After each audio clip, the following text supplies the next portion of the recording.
Good afternoon, ma'am. If you'll come forward to be sworn, wherever you're comfortable, if you'll face me and raise your right hand, please. Thank you. Do you swear or affirm any testimony you give in this proceeding will be the truth, the whole truth, and nothing but the truth, so help you God? I do. Thank you. If you'll follow the bailiff to the ramp that leads up to the witness chair, please watch your step. Go ahead, have a seat in that chair.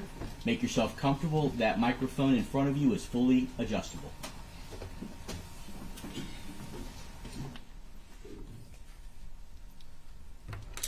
You may proceed. Good afternoon. Hi, Can you please state your first and your last name, spelling your last name? my legal name is Alisa Mathewson, Mathewson. And what was your legal name in March of 2017? Alisa Summers, Summers. And how do you spell your first name? Alisa. And are you currently employed? I am. And how are you employed? I'm a Medicare insurance agent. And are you currently married? I am. And who are you married to? Jeffrey Mathewson. And how long have you been married? I have been married since February 2018. And do you have any children? I have 5. And what are their names and current ages? Arden is 19, Landon is 18, Bryn is 13, Grady is 11, and Cooper is 9. And were you previously married? Yes. And who were you married to? Trevor Summers. Do you see him here in the courtroom today? I do. And can you please describe an article of clothing that he's wearing? He's wearing a gray sweater. Please let the record reflect she has identified the defendant. The record shall so reflect. And when was your divorce final? My divorce was final April 25th of 2017. I'm going to draw your attention specifically starting with March of 2017.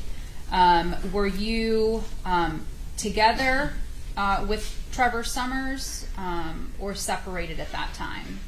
We were separated. And when did you become separated from the defendant? October 2016. And is that when you physically began living separately from the defendant? That is correct.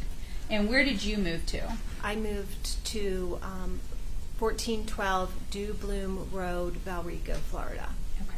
So 1412 Dew Bloom Road, that's where you started living when you separated. And is that where you lived on March 11th of 2017? I did. And is that located within Hillsborough County, Florida? It is. And where did Trevor Summers live in October of 2016? He remained at 11737 Newberry Grove Loop in Riverview. Is that also located within Hillsborough County, Florida? It is. And can you describe your residence that was at 1412 Dew Bloom Road? How many bedrooms and bath? How big was it? Okay, it was a 3-bedroom, 2-bath, approximately 1,000 square feet, the 1-car garage. At the time that you separated in October 2016, were you both sharing custody of the 5 children? We were. Drawing your attention specifically to March 10th of 2017, do you remember what day of the week that was? It was a Friday. And was that a day that you were going to have your children? Yes. And did you have all 5 of your children on that date? I had 3. And what 3 children? Arden, Bryn, and Grady. And what was the plan for that evening? I was to pick them up at the playground within Trevor's neighborhood. So I went in that neutral spot, the playground. I picked up Arden, Bryn, and Grady, and we were going to go back to my house, watch movies, have dinner, and they were going to sleep over. Okay. Now, how come Landon did not come that time? Landon chose not to come for the visit. Okay. Was he having some issues with the separation and the divorce between you and the defendant? He was. Was there an injunction at that time as well that prevented the defendant from coming to your home? Yes. Was there an injunction that prevented you from going to his home? Yes. Now,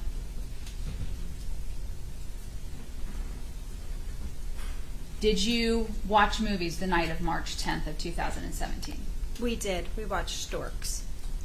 And that evening, did anything unusual happen? No. Do you recall after the movie was over what happened? I was tired, and I kind of started dozing off on the couch while the movie was going on. And so I was going to go to bed, and Bryn and Grady, it was past their bedtime, and they asked to sleep in my bed with me, and I let them sleep in bed with me. And Arden wanted to stay up, watch movies, and said she was going to just sleep on the couch that night. Did Bryn and Grady have their own beds in your home? Yes. Was it a separate bedroom? Yes. And that night they had asked to sleep in your bed? Yes. Did Arden have her own bed at your home? Arden and I shared a queen-size bed in my bedroom. Was that the master suite? Yes. But that night she chose to sleep on the couch. Yes.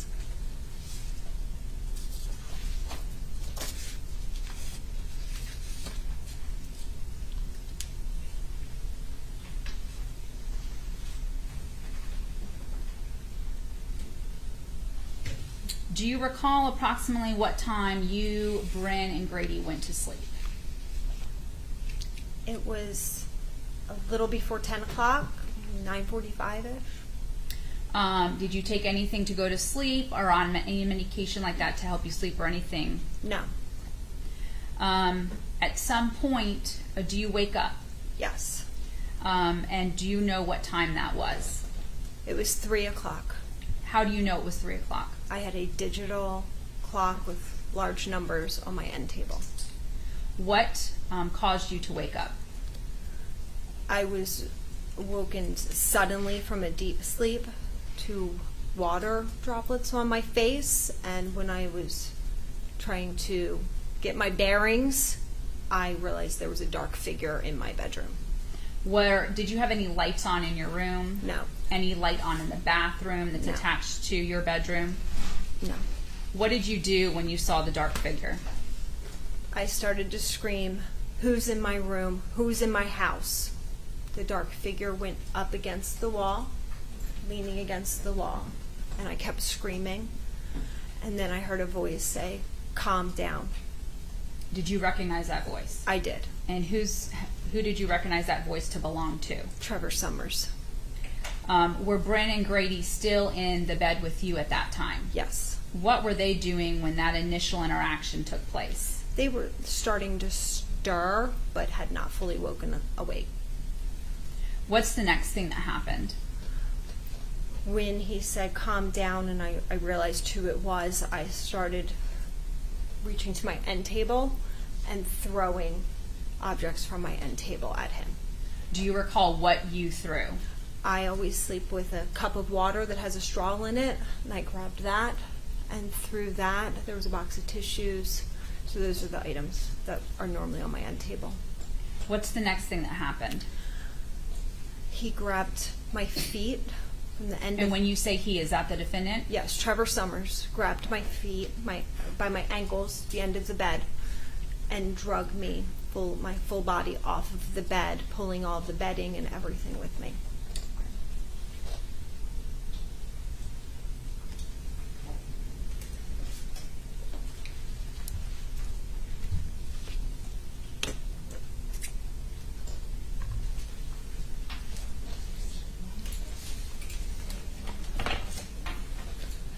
Judge, may I approach the witness? You may. Ms. Mathewson, I'm showing you what's been pre-marked as State's Exhibit 1, Set 1, A1 through 104. Have you previously looked at these photographs prior to today? Yes. And do they fairly and accurately depict what your home looked like on March 11th of 2017? Yes. State offers in evidence State's Exhibit Set 1, A1 through 104. Is there any objection? No objection. Set A1. No, through- sorry, set 1. Set 1. Set 1, A1 through 104 will be admitted. Permission to publish, You Judge. may publish to the jury.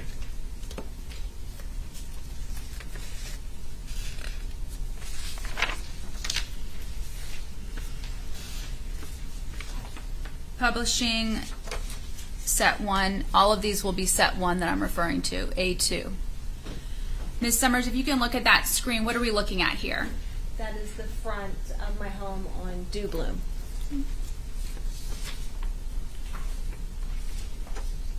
A3, That is the address, 1412. de Bloom, is that correct? Correct. A4, is this a close-up of your front door? Yes. A5, what are we looking at here? That is the front window to the family room. And almost like you're walking to the, if you're facing your home, you're walking to the right of it. Is that correct, along the outside? Oh, yes, that's the side of the house walking to the backyard. So let me just go back to the beginning.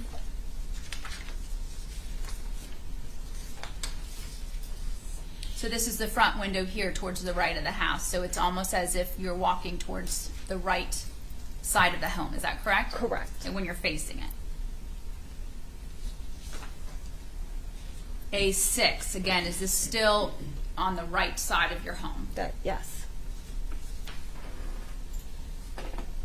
A7, is that simply a close-up of the photograph that's in A6? Yes. A8, is this towards the backyard? Yes. The back corner of your home? Correct. A9, what are we looking at here? That is the backyard, the only window facing the backyard. And which room is, whose room is that with That the window is there? a playroom with toys and for the kids to play in. Was that screen off of that window the last you knew? It was left off. Was it always off, or on March 10th of 2017 was that screen on? That screen would be on. Okay.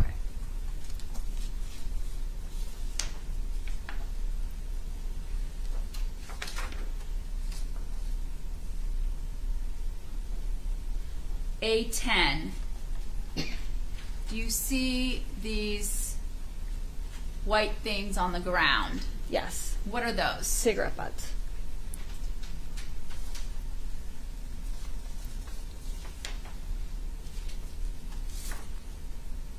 State's Exhibit A11, is that simply a close-up of the window? Yes.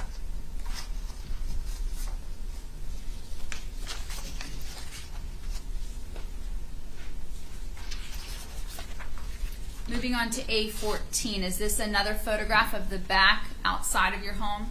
Yes. And A15, is this the left side? That is Or if you walked around to the left? correct. The side of your home? Yeah. And whose bedroom window is that? I can't tell from the glare if that is I can't tell. That's not the side that has the hose on it, correct? Let me go back to the overall photograph of the home. So it's the bedroom, the back bedroom on this side of the house. That would be the master Okay. window.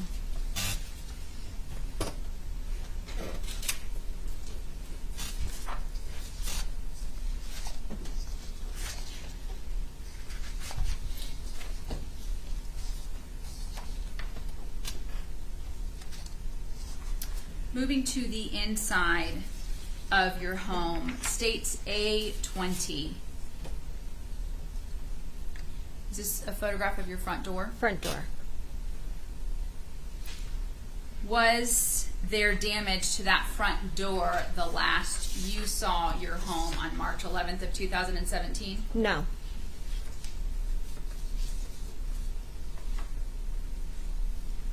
A21, what are we looking at here? This is the family room and the hallway.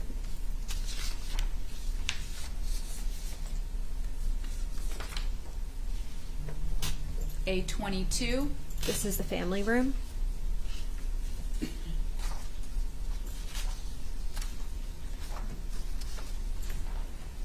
A24.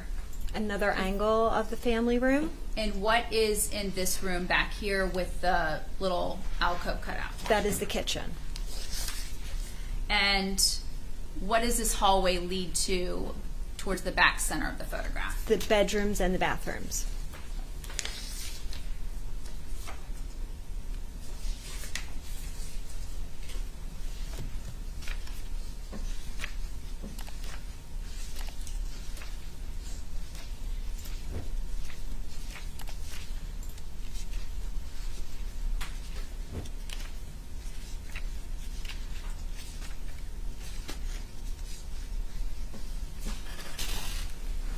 Publishing A44.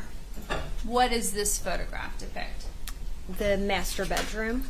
Was this the bedroom that you were sleeping in on the night of March 10th of 2017? Yes. And is this the nightstand back on the left side of the bed Yes. that you referenced picking things up? Yes.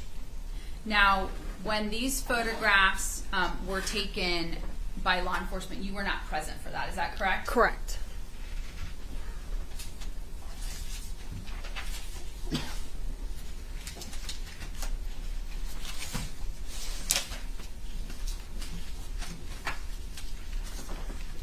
Can you tell me how you, Bryn, and Grady slept? Who slept on the left, the center, and the right?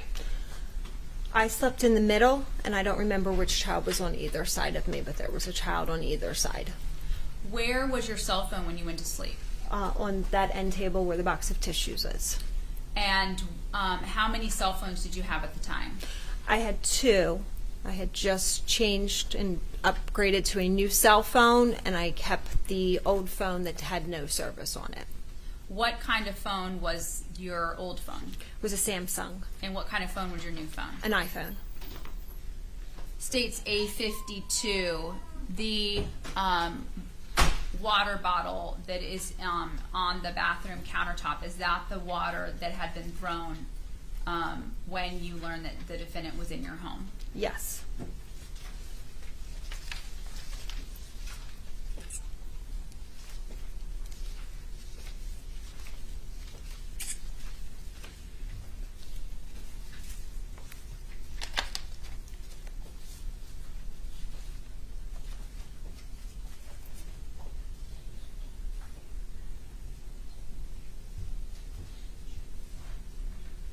So you had stated that the defendant drug you from your bedroom out into the family room where the blue couches were. Is that correct? That is correct. What happened when you got out into that family room?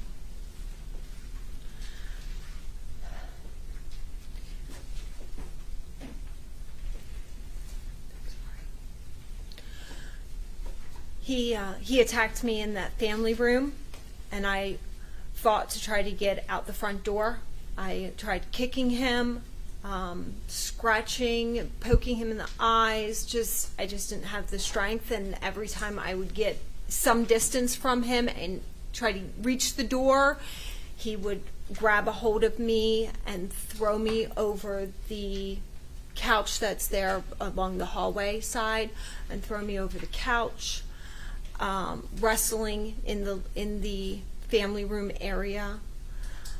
At some point I found my old phone that didn't have any service and dialed 911, and of course I hit send, and he grabbed it out of my hand and canceled the call. I kept wrestling with him, trying to get any distance I could from him. I ran to the kitchen to get the house phone, the landline phone from the kitchen, and it had been removed from the wall. When you went to sleep that night on March 10th of 2017, where was that landline phone? It was hanging on the wall where the opening is to the kitchen, that little window. It's on the wall that is like kind of the pillar on the side of the kitchen. Okay. As soon as you go into the kitchen.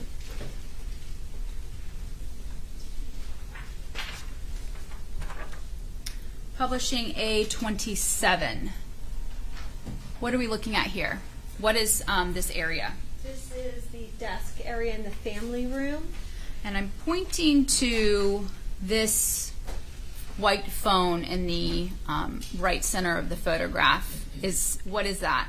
That would be the kitchen phone that is removed from the wall. So when you went to sleep on the night of March 10th of 2017, that was hanging on the wall the way you previously stated? Yes. Is there a jack or any way for that phone to be plugged in there? No.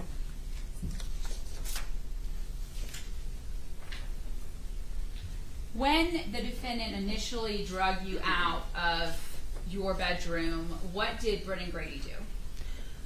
So he dragged me down the hallway by my ankles as I was kicking and twisting my body trying to get away from him. And I heard... Objection. Hearsay. Legal basis? Hearsay. She's getting ready to state what the children have stated. That would be hearsay. Do you intend to have her testify as to what they said? You asked, what did they do? I can lay the foundation. Okay, or she can testify to what they did without testifying to what they said. The question called for what did they do? Yes, Your Honor. All right. Ms. Mathewson, did the children follow you out of your bedroom They did. when the defendant pulled you out of the room? They did. What was their demeanor when they saw this happening to you? They were in a panic. What did they say at that time? Objection. Hearsay. Overruled. I can answer. You can answer, yes. Okay. I heard, "Daddy, don't kill Mommy." What happened when they were out there? What did they remain out there, or were they told to go elsewhere? Trevor, I'd say, barked at them, yelled at them, "Get back in your mother's bed and don't come out." Did they come out at any time while you and the defendant were struggling in the family room after that? No. What was the defendant's demeanor after the children went back into the room? Just struggling with me, trying to get me under control of just trying to pin me down, trying to get me to stop fighting. Stop fighting back. Yes. Stop trying to get to the door. Yes. Stop trying to get to where you knew a phone may be. Yes. When you went to bed, you said, was it your Samsung phone, the old phone, or the new iPhone that was by your nightstand? The new iPhone. Where was the Samsung phone when you went to sleep on March 10th of 2017? It was in the family room, coffee table, end table, one of those two. When you are struggling with the defendant in that family room, is there any yelling going on, screaming, or anything like that? Yes. Is there any talking happening, any conversation happening in the family room at that point? No. At times, was there not struggling going on, not fighting back? Yes. What would happen during those times? So either I would be so exhausted or I'd be pinned down in a way that I just couldn't struggle or move. And I would hear a call from the bedroom, "Mommy." And I would answer back, "It's all right, I'm okay." What was the defendant's demeanor when those things would happen?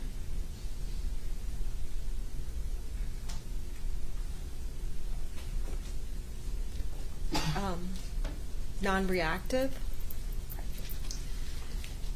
At some point, or when you were in the family room and you knew Brent and Grady were with you, did you ever see Arden No. there? Did you know where she was at that time? No. Did you ever call out for her? No.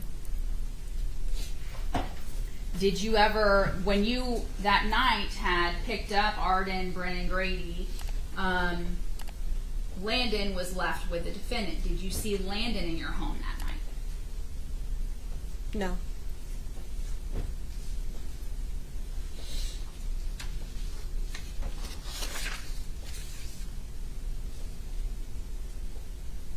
What were you wearing that evening? What did you wear to bed? Pajamas. What kind of pajamas?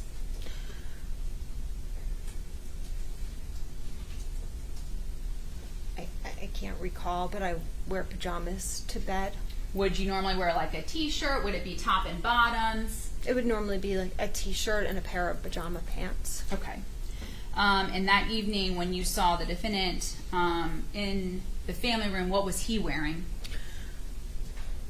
A pair of jeans, a black t-shirt, and he had tied on his belt loops scarves all the way around his pants, and it made it look like he was wearing like a dress, but it was scarves. When you say he had scarves on his pants, what color were they? They were white, pink, and peach. Did you recognize those scarves when you got out to the family room and realized what they were tied around his waist? I did. What were they? They were scarves that were mine, that were left behind at the Newberry Grove Loop home. They were left in the closet of his home in a metal bin with a lid. Were those your scarves? They were. And so those were things that you had never transported to your new home on Du Bloom. Is that correct? Correct.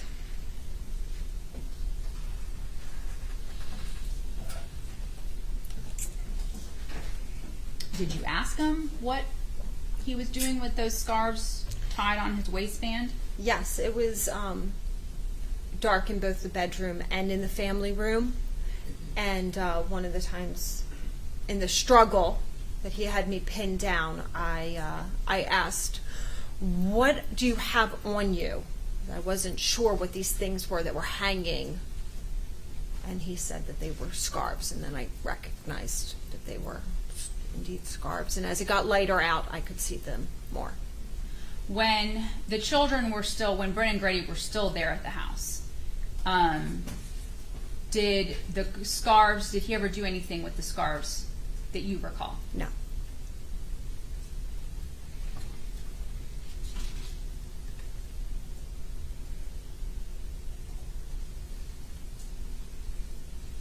At some point, do you see Arden?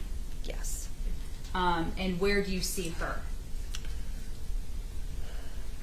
After a few hours, I was being held in the corner of the family room, and she came through the front door and walked straight back the hallway, back to the master bedroom. And I heard, "Come on, let's go." And I watched as she and Bryn and Grady walked up the hallway and out the front door. Did you know Arden was going to be entering the home when that happened? No. So the defendant didn't tell you Arden's coming to get the kids, anything like that? No. When she walked in the home, did you say anything to her? No. Did you have any idea where she had been? No. Did you say anything to Bryn and Grady No. or Arden when they left the house? No. Did you know where they were going? No.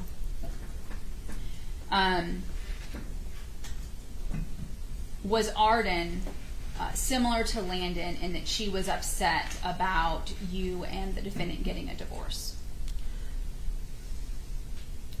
Yes, she was.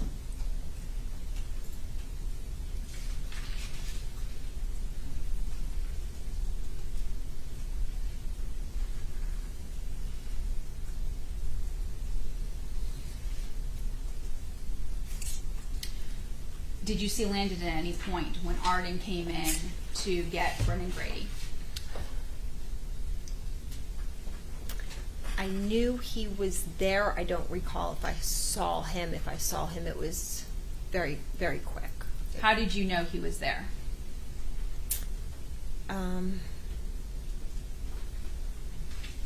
I must have seen him because I knew he was there. He must have been in the doorway when she came in, but I remember knowing he was there. Did you make any statement to Landon when you saw him? No. When the kids go out the front door, where's the defendant when the kids are walking out the front door? He was holding me in the farthest corner of that family room, like the last seat of the couch, the furthest from the door. And I would say he was on top of me, but he was really like wrapped around my body, holding me in place. So you were not able to run out the front door, is that correct? No. Do you know where the children went? No. Did you ask the defendant where the children were going? Yes. And what did he tell you? He told me that his parents came to get the kids and and to take them home. And what kind of car did Trevor Summers have on this date? I had no understanding of his car. I'd never seen his car. He told me that he bought a new Chrysler Pacifica. But you had not seen it to I date. had not seen it. Okay. After the children, first of all, let me stop. Do you have any idea what time what time frame this is when the children leave? Are you looking at a clock? Do you have access to a clock when you're in that family room area? There's no clock in the family room. When the children leave, what happens next? The same demeanor he had while sitting on the couch, the restraining me, holding my body, was the way that he escorted me back to the master bedroom. He guided me, and I was exhausted now, and he took me into the master bedroom, and that's when I saw the time, approximately between 5:30, 6 o'clock area. During, from the first time that you saw him from 3 o'clock until 5:30, 6 o'clock, after you had been trying to get out the front door, and then he guides you to the back, what was your mindset as far as whether or not you were going to be able to try to get out of the house anymore? I tried as much as I could to get help and to get out the front door, not just for myself but for my kids. But I realized that he was going to overpower me every time I tried to do anything. So at this point, I've completely exhausted, and I'm just left in that position. Okay. When he takes you back from the family room, where does he take you to? He takes me to the master bedroom. And what happens in there? This is the first time that he ties me up. He took the scarves and he tied my hands, my Are these wrists. the scarves that you had described earlier that was around his waistband? Correct. And what did he do with those scarves? He tied my wrists, tied my ankles, put a sock in my mouth, and wrapped a scarf around my mouth. He pulled a nylon rope from his pocket and cocoon wrapped me in this nylon rope. When you say, was that your body or still your hands? No, my whole body. This nylon rope, did you recognize where this came from? No, I'd never seen it before. Okay, so it was not a particular item from your home, is that correct? No. Did he tie you up with anything else this initial time? Yes, once I was tied there, lying on the bed, he left and came back in with my Christmas lights from my garage. When he had left to go get these Christmas lights, were you able to get free? I was working my way out. I was able to kind of squirm and push my feet kind of up on those ropes that were around me and was able to kind of loosen things up. And then when he came back in with the Christmas lights, he tied those Christmas lights to my bed frame. It was like a metal bed rail, and he crisscrossed them over me, securing me down to the bed. Was there any getting out of it at that point? No. Were you able, did you have the sock in your mouth still, or Yes. so you were not able to communicate? No. Where did you recognize the Christmas tree lights? Yes. And how did you recognize them? We had Christmas. That was my first Christmas on my own a few months earlier, and they were Christmas lights from my bin in my garage. So you recognized them from being from your home? Yes.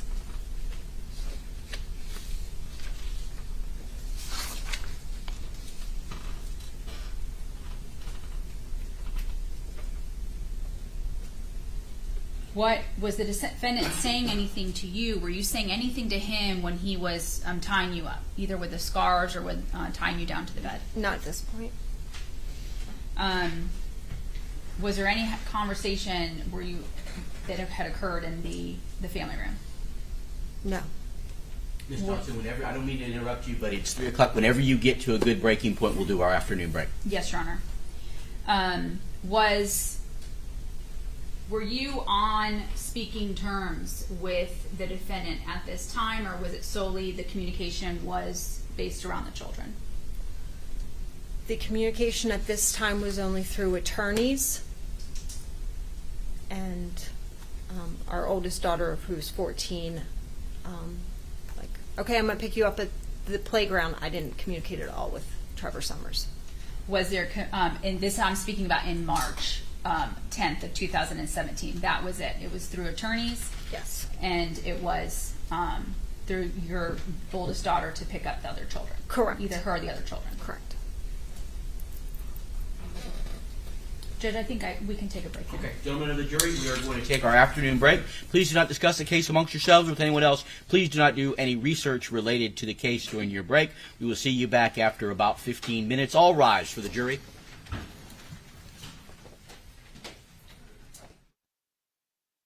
Seated, everyone else may be seated at this time, ladies and gentlemen of the jury. Welcome back. We are going to pick up where we left off with the direct examination of this witness. Ms. Summers, Ms. Mathewson, I apologize.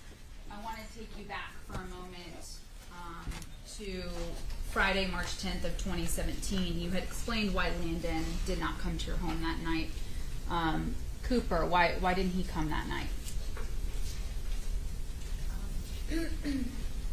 Trevor Summers did not release him to come to my house. So you had Arden, Brennan Grady, is that correct? Correct. Okay.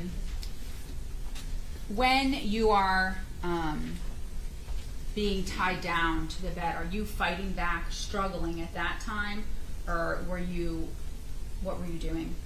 As much as I could fight back, I did. As much as I could try to get loose, I did. But at some point, I came to the realization of my situation. I am stuck. I'm tied to this bed. I'm not getting out. Okay. And you had briefly stated there was an injunction in place prior to March 10th of 2017. Is that correct? Yes. May I approach the witness? Yes, you may. Ms. Mathewson, I'm showing you what's been identified as State's Exhibit AA for identification purposes. I'm sorry, did you say AA? AA. Do you recognize this document? Yes. And is it a fair and accurate copy of the temporary injunction that was in place on March 10th of 2017? Yes. State offers into evidence State's Exhibit AA. Oh, I'm sorry. Objection. I'm sorry, you have an objection? No, I do not. I'm not hesitating to be admitted, but on the exhibit list, I don't see an AA. I see an A1, an A2, and A3. It's on the second page, Joe. Oh, okay. We go through the whole alphabet, and then we got to start over. Not a problem. All right, so it is states AA, and it will be admitted at this time. Thank you, Your Honor. I see it. Permission to publish, Judge? You may publish it to the jury.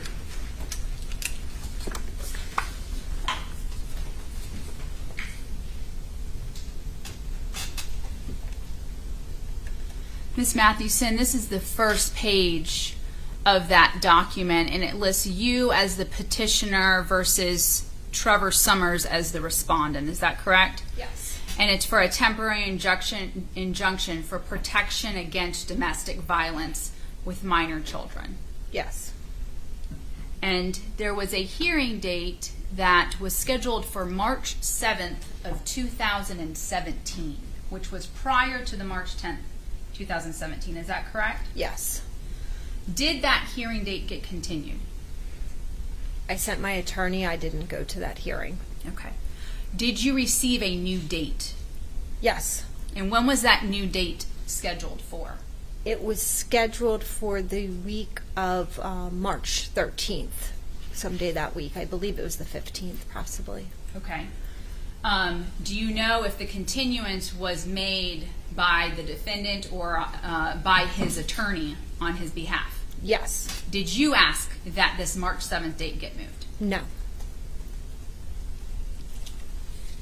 The temporary injunction, even though the hearing date for whether or not a permanent injunction is going to be granted, did not affect this temporary injunction. Is that your understanding? Yes. So on March 10th, March 11th, March 12th, March 13th of 2017, this injunction was still binding, was still effective. Correct.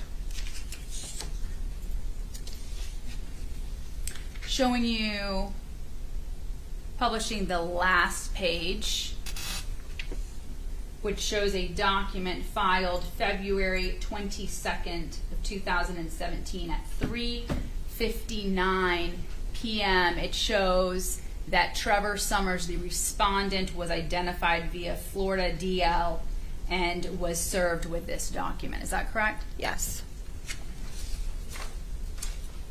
Do you recall the date in which you sought your petition for the injunction? It was a holiday that Monday, so I had to go in on that Tuesday.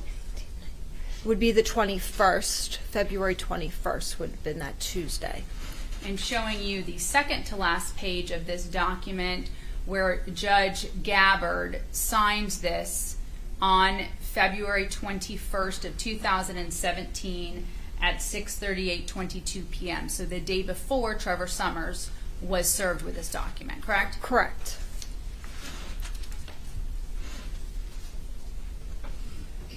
We're going to go into why you sought this injunction. Judge, maybe you approach for a moment. Absolutely.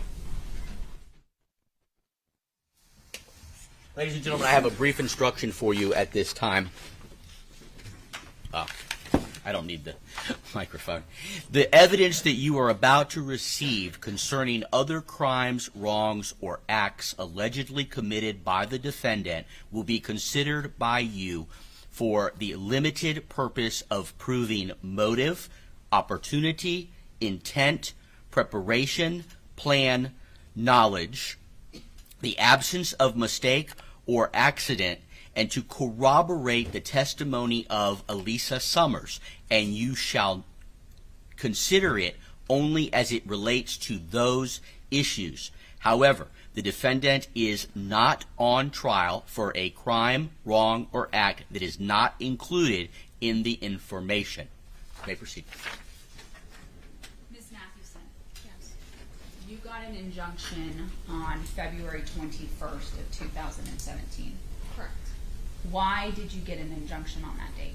Because Trevor Summers held me against my will at knife point on February 18th Of 2017? of 2017. So we're going to talk about that incident for a little bit. How is it that you came to be in contact with the defendant on February 18th of 2017?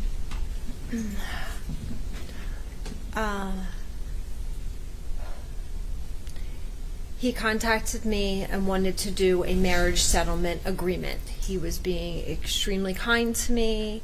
We were trying to, I thought we were being an amicable divorce, which is what I had wanted. I had wanted to be able to co-parent for the kids.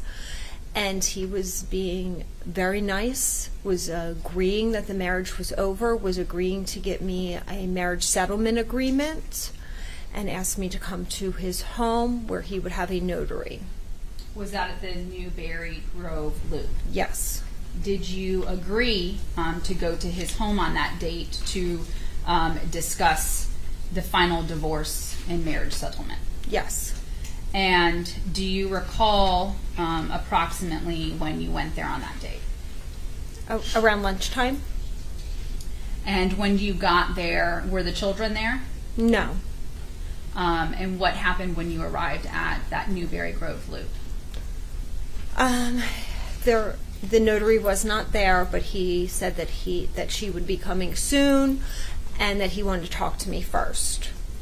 He wanted to basically go over all the faults in the marriage, the mistakes that he had made, and said that he was accepting that the marriage was over, and that he had already had prepared the marriage settlement agreement, but asked me if I would have sex with him one last time in our marriage. And you had been married for 16 years and had 5 children together, is that correct? Correct. So is that something that you did agree to? I did. Was that sex consensual? Yes. And so what happened after that?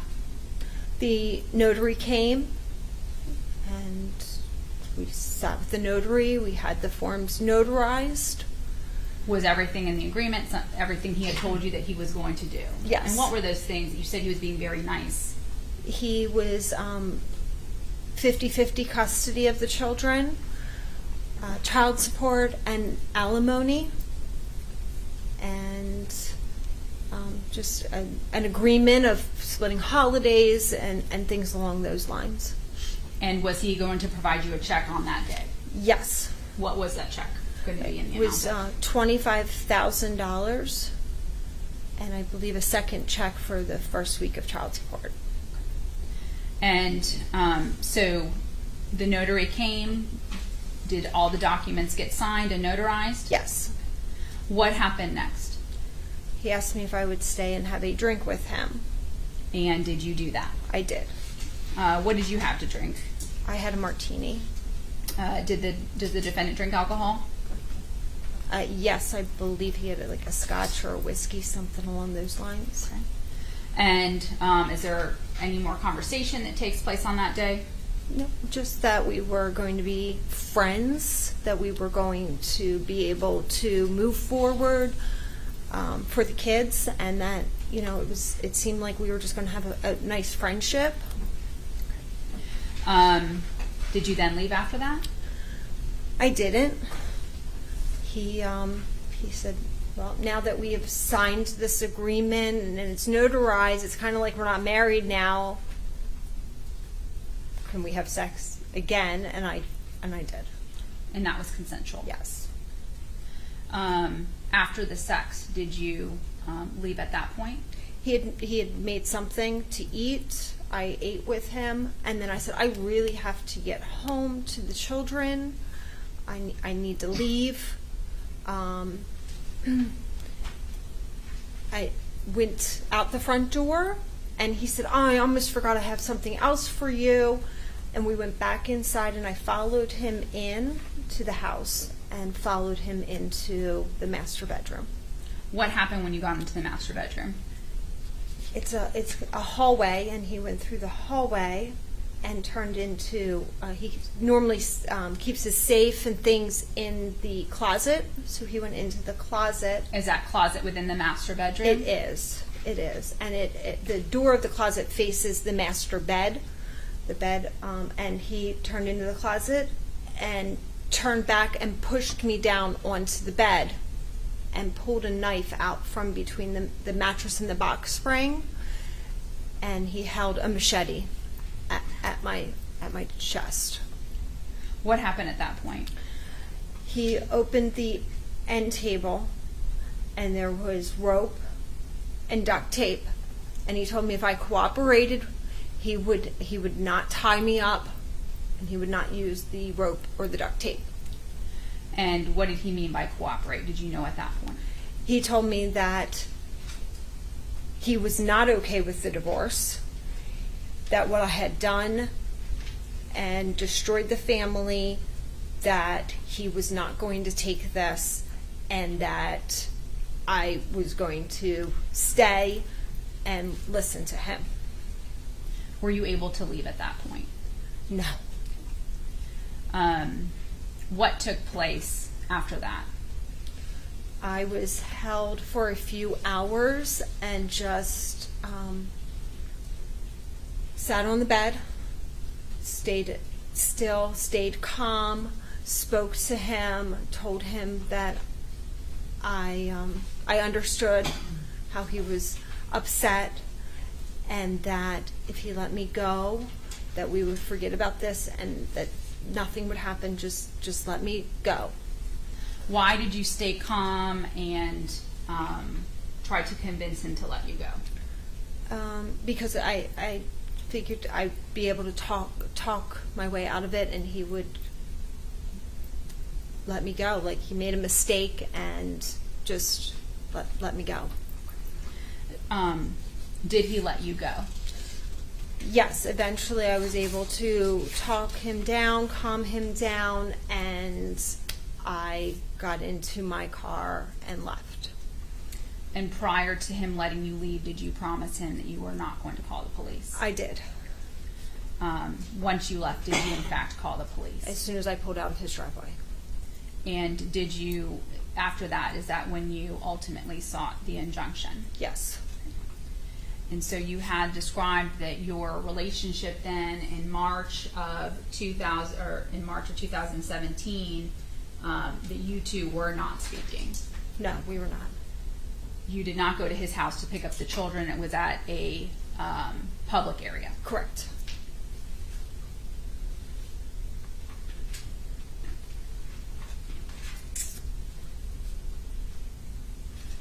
So we're going to go back to talking about, we're in the early morning hours, early afternoon of March 11th of 2017. You were tied down to the bed. What is happening at this point? You're tied up and you're tied to the bed.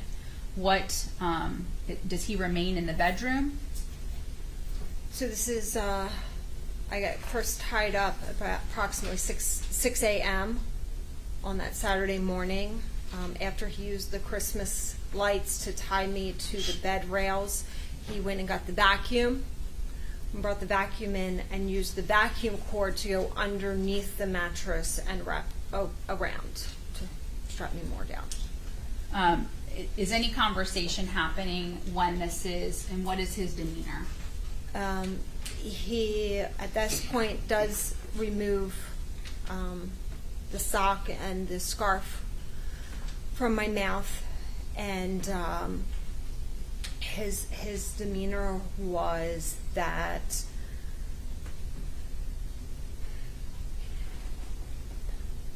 he's been upset about the divorce, that he is getting a boat and going out and disappearing and getting out in international water. So that's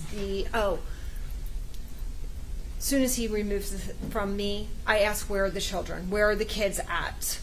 I'm tied to the bed. You've just removed the sock and the scarf from my mouth, and I want to know where my children are. That was the first conversation.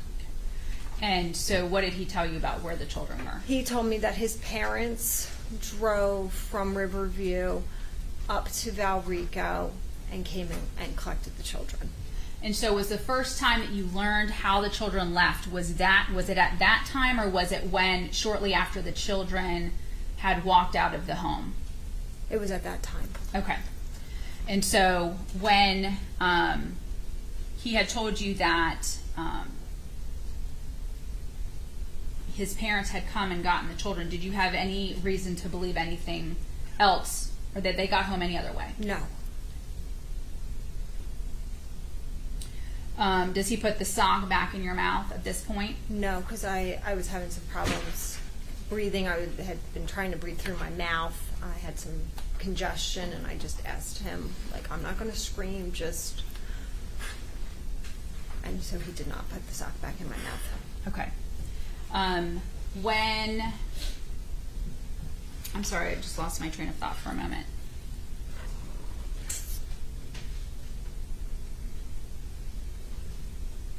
when you discuss that he is upset about the divorce and that the marriage is ending, was he aware that you were moving on romantically in your life? Yes. And how were you doing that? I had met someone. I had met Jeff Mathewson, who is now my husband, but at the time we had just met. And were you dating? We were friends. We were both interested in dating, but due to the circumstances, we had decided that we were going to be friends. And he was, very nice and kind and looking out for me. Were you dating? Had you dated prior to meeting Jeffrey Mathewson?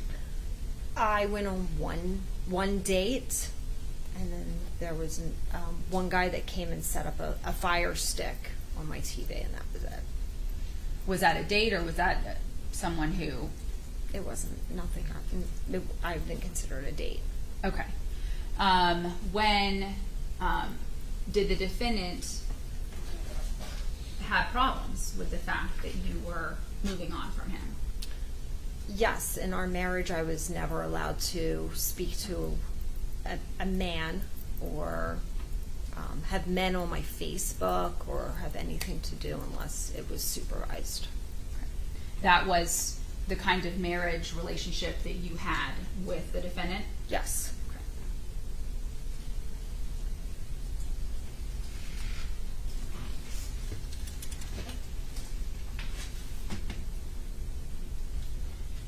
So briefly, after he had taken the sock out, you had asked about the children. You had started to say that he was talking about a boat. Can you explain what the defendant told you about this boat?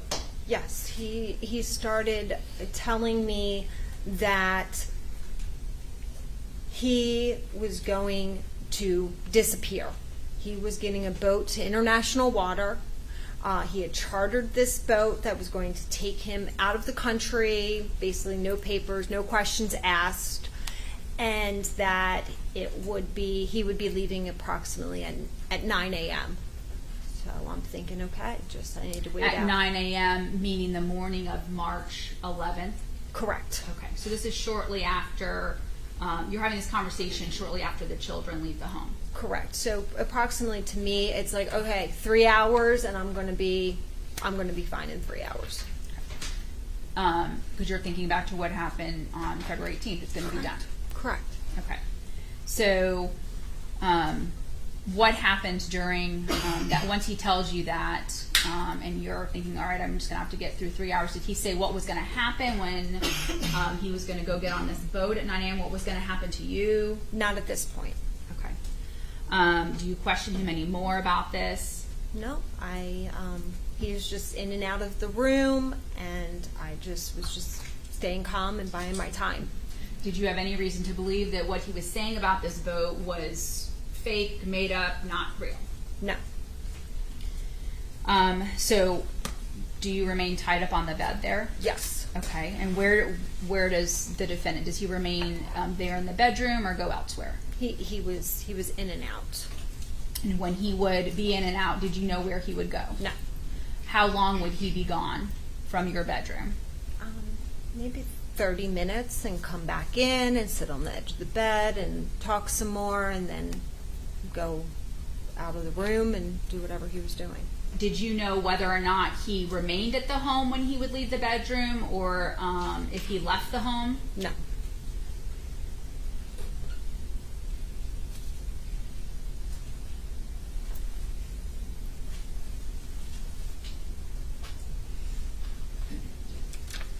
You had said that your hands were tied, you were tied down to the bed, and they were tied to the bed frame, and you were tied underneath the mattress. So, were you able to get out of that at all when he would leave for these periods of time? No. Did you try? I tried. At some point, does he come back in? Yes. Are there conversations that are taking place during this time? It was a lot of kind of rambling type conversations. He would just talk about just random things about money in offshore accounts, and he's got this boat, and he's going to the islands. Okay. What's the next thing that happens that you remember? So 9 o'clock came and went, and approximately 10 o'clock he comes in and says there's no more boats running. They only run them at nighttime. I'm going to be here until night comes, and then I'm going to go. When he comes in and says this, is this something that he is upset about? Yes. Or what is his demeanor? Yes, he seems that he's upset. He missed the boat. He missed the timelines, and now he's got to wait all day here in my house, and I'm feel deflated as well because now I'm in this situation until nighttime. Is there any conversation that takes place? Anything else during this time? No, he started to undo all of the things that had me tied to the bed, undo even the scarves, and completely untied me. Did you ask him to untie you, or is that something he did on his own? He just started untying me. Did you question him, like, why are you untying me? Anything like that? No. What happened next once he untied you?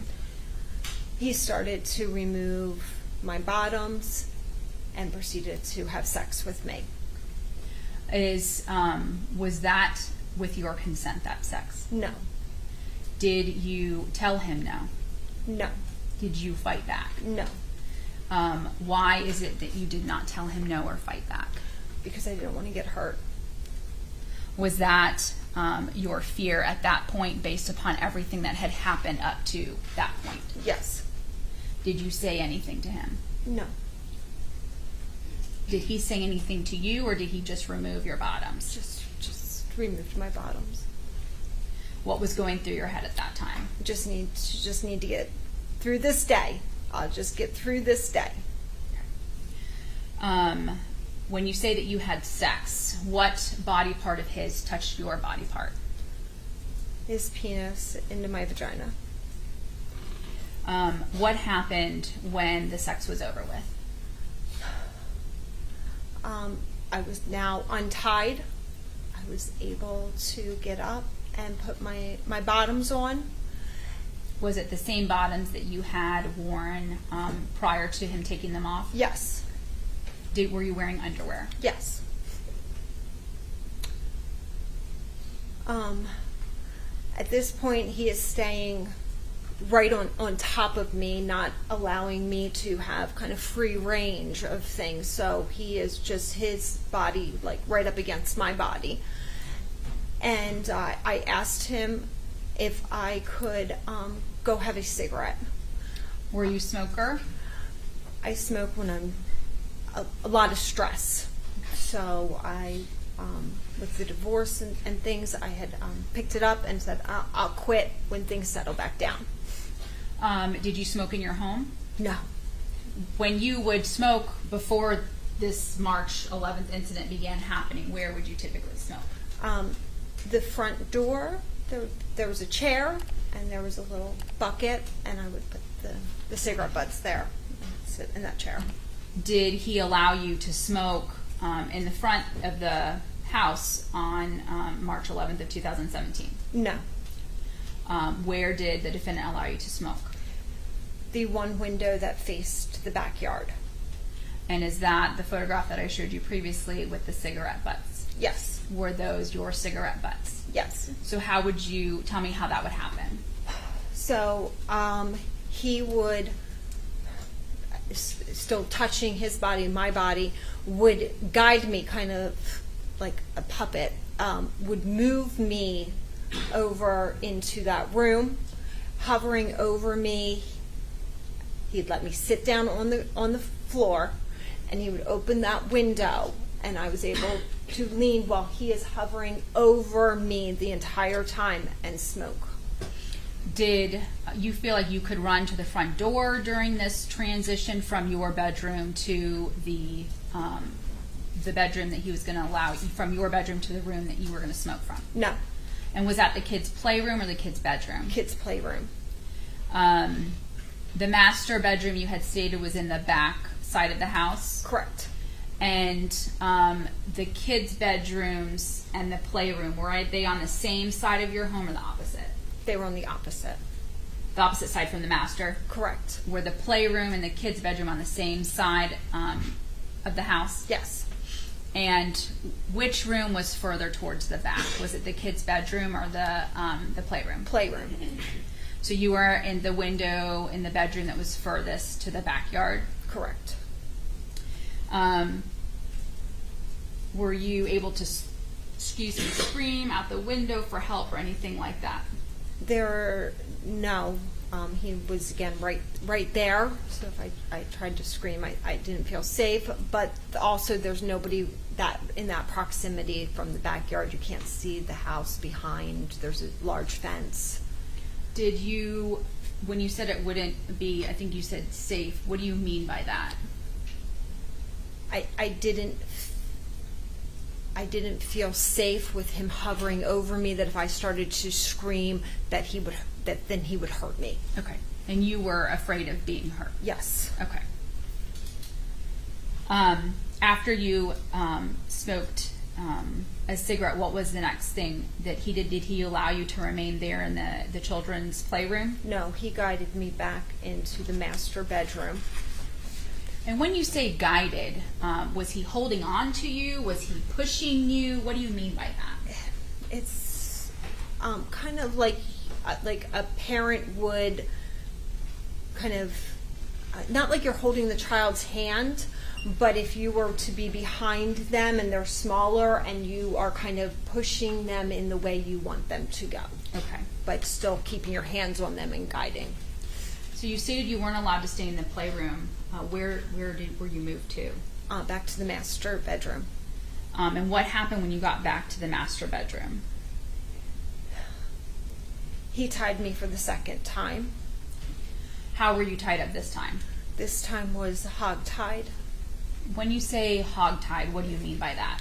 I was laying on my stomach, and he used the rope that he had brought from his home. When you say how did you know he brought that rope from It his was home? not rope that was at my house, and Okay. he had pulled it from his pocket the first time he had tied me up. Was this the same kind of rope that you had described that he had cocooned your body, had tied up? Yes, Okay. Did he use that same rope that you had been previously tied up with, or did he have more rope? the same rope. Did it match the rope that you saw in the drawer on his nightstand drawer from February 18th of 2017? No.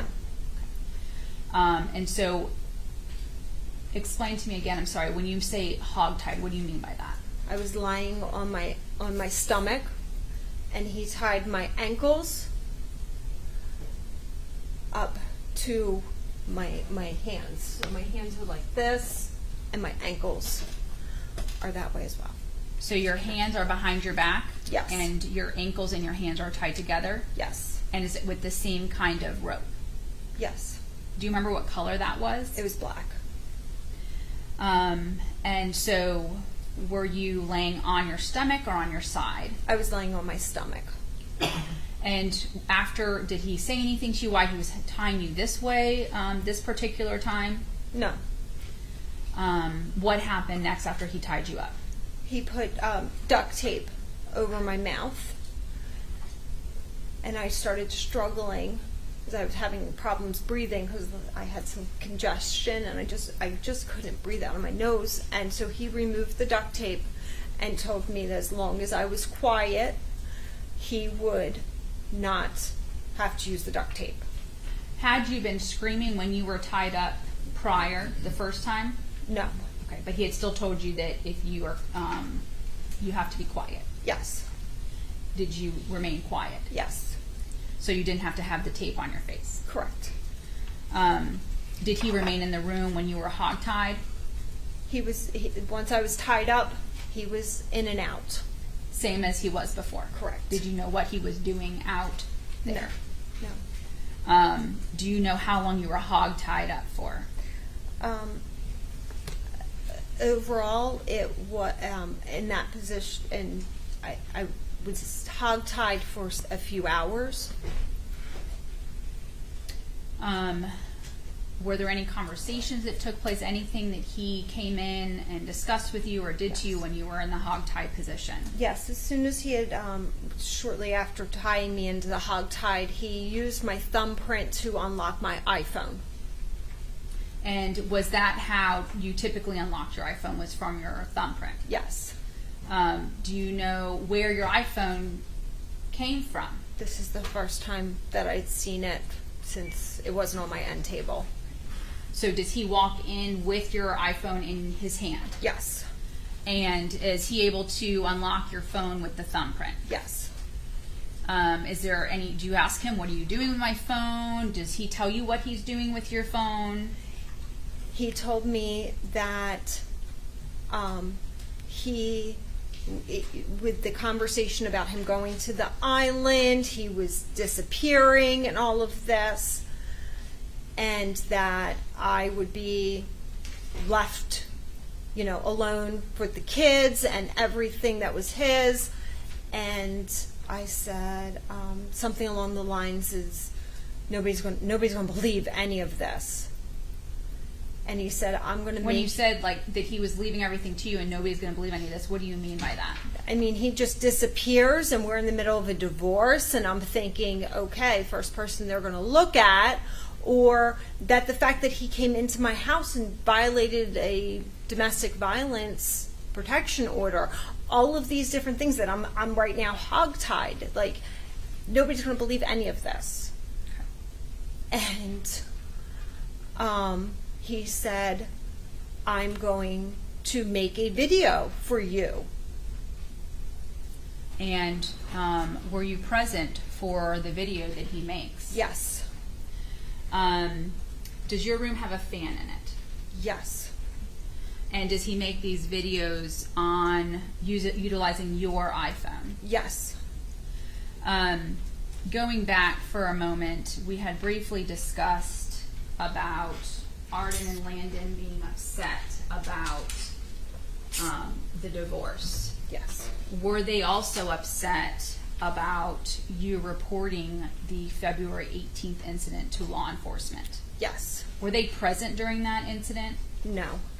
But they were upset that you had reported something to law enforcement about their father? Yes. May I approach the witness? Yes, you may. Ms. Mathewson, I'm showing you what's been pre-marked as State's Exhibit Y for identification purposes. Do you recognize this disc? Yes. And how is it that you recognize it? Those are my initials. And have you had the opportunity to review this disc? Yes. And does this disc contain several videos? Are they fair and accurate copy of videos that the defendant recorded utilizing your iPhone? Yes. State offers in evidence State's Exhibit Y. The objection, why?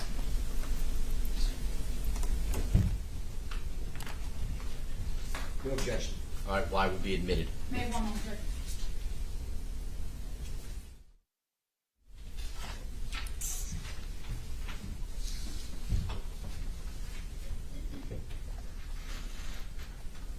The videos that were done in your presence, can you see your fan Yes. going?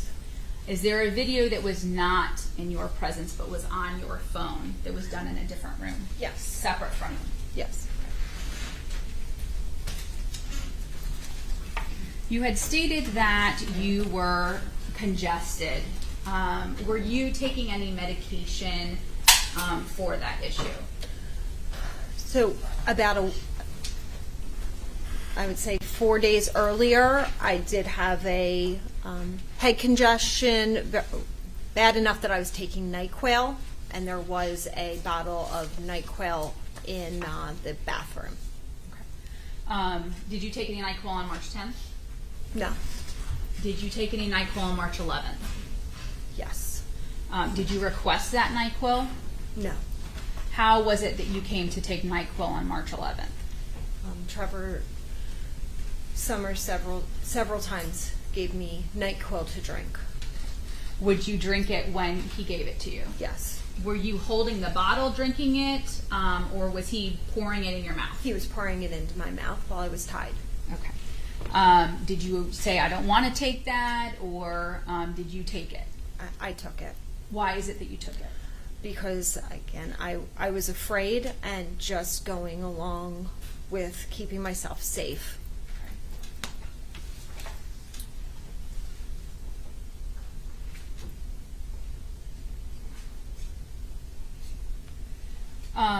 When the defendant came in and needed your thumbprint, did he say anything?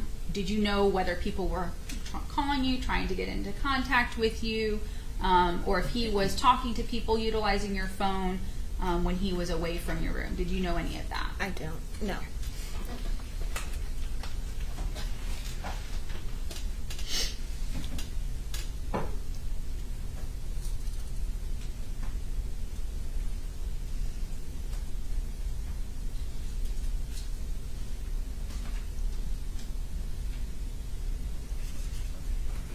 In the video, in one of the videos that is obtained that's gotten from your iPhone that the defendant made, where are you when that video is made? I am hogtied on my bed.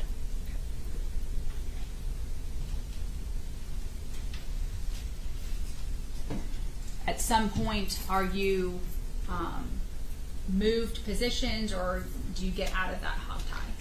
Yes. At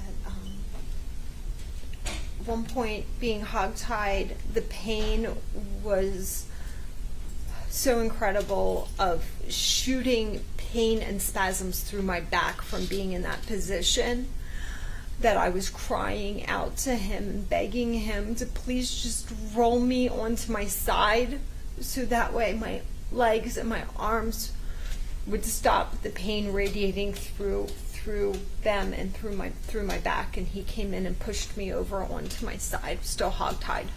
Okay. What's the next thing that you remember happening? After this, him going in and out and me being hogtied and then moved hogtied on my side, he eventually came in and untied me and had sex with me again. Was there any conversation before that occurred? No. Did you tell him no? No. Did you do the same exact thing that you did the first time that he did that? Yes. Did he remove your clothes, or did you remove them? He did. Did this occur in your bedroom? Yes. On your fitted sheet? Yes. And did you offer any resistance or tell him no, or did you simply acquiesce? I just simply went along to keep myself safe. Did you consent to that sex? No. Can you tell me what body part of his touched your body part? His penis and my vagina. And both the times that we've discussed this, does his penis go inside of your vagina? Yes.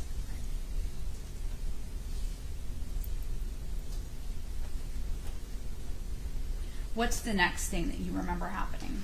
Again, he let me put my pants on and go, and he again led me, guided me back to the playroom window, sat me down just as before, and allowed me to smoke out that window. What's the next thing that happened? He took me, guided me back into the bedroom, this time guided me into the master bathroom. He told me to undress and get in the shower. He left the shower curtain opened and stood there the entire time I showered with his arms out, blocking and just standing there hovering so I would not try to escape out of the shower. At any time did you say, you don't need to do that, I'm not going to run, you don't need to be guiding me, I'm not going to run? No, that's what he did and how he controlled my movements within the house. Okay. What happens after you get out of the shower? Do you put those same clothes back on, or did you put different clothes back on? Different clothes were on. My hair was still wet. What did you do with the clothes that you had taken off? They went into the hamper that was in the bathroom. And I'm sorry, did you remember what you were wearing, the clothes before you took a shower? The pajamas. Okay. And then it was, again, some sort of a comfortable type clothing, like something that you would be able to be comfortable and sleep in, that I put on. I don't remember what the next clothes that were put on, but it was something comfortable. When you said that you put on comfortable clothes that you could sleep in, did you sleep at all during this entire time since 3 a.m. that you were awoken by the defendant? Because of the NyQuil, I had dozed, but while tied up, I had been able to doze. Okay. So after you put the clothes on and got out of the shower, what's the next thing that happened? He told me that it's getting late. He's going to be leaving for the boat soon. And I thought, okay, I've made it through this day. It's almost over. And he told me that once he is out into international water, that my best friend Jennifer would be contacted to come to my home and untie me. But he had to tie me up to make sure that he could get out into international water. Okay. And so where does he tie you up? He ties me, and I begged him. I said, please don't hog-tie me. It was so painful. Please don't. And he put, similar to the first tying up, he laid me on my back. He had tied me more my wrists, my ankles, but then he had gotten a sheet, a pink sheet, and he wrapped the sheet around me as a cocoon and then wrapped around that. And then Do you know where this pink sheet came from? it was in the hall closet right outside the master bedroom. There was a hall closet. Was there any getting out of that? No, this one was even more cocooning and tight than the first time. And so what did he expect you to do once he left for the boat and you were tied up? What? He turned on the Netflix series Crown and said, "You'll enjoy this show. Just watch this to entertain you until Jennifer comes and unties you." So does he then leave and go get on the boat? He left.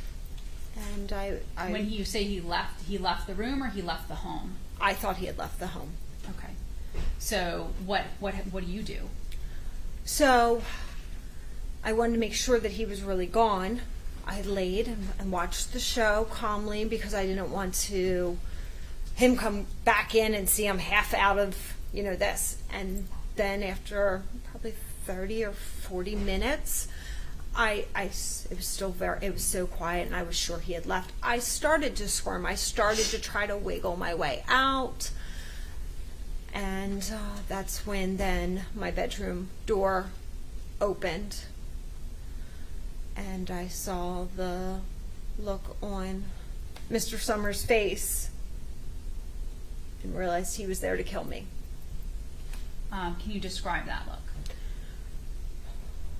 It was the most evil, frightening look that I had ever seen. So what happens? He put a pillow over my face. Can you describe this pillow? It was a normal bed pillow that you would sleep on with a tan pillowcase on it. Was this a pillow from your bedroom or another bedroom in the home? It would normally be on my bedroom, or my bed. Was it on your bed? I don't recall. My recollection when I saw him come in the room is that he had the pillow behind his back. Okay. So what's the next thing that happened that you remember? He pushed down the pillow on my face, and I'm just moving my head, squirming, trying to get air.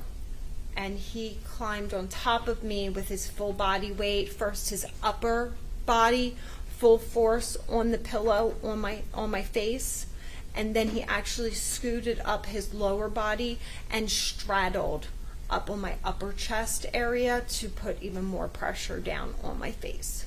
And were you still tied up at this time? Yes. And did he say anything when he came in with the pillow or when he was pushing it down on you? No. Were you able to say anything? No. Were you able to gasp for air or find any way to take a breath? I tried, and sometimes I would get a little bit, but I'd be like, this is my last breath, and this is it. What's the next thing that you remember?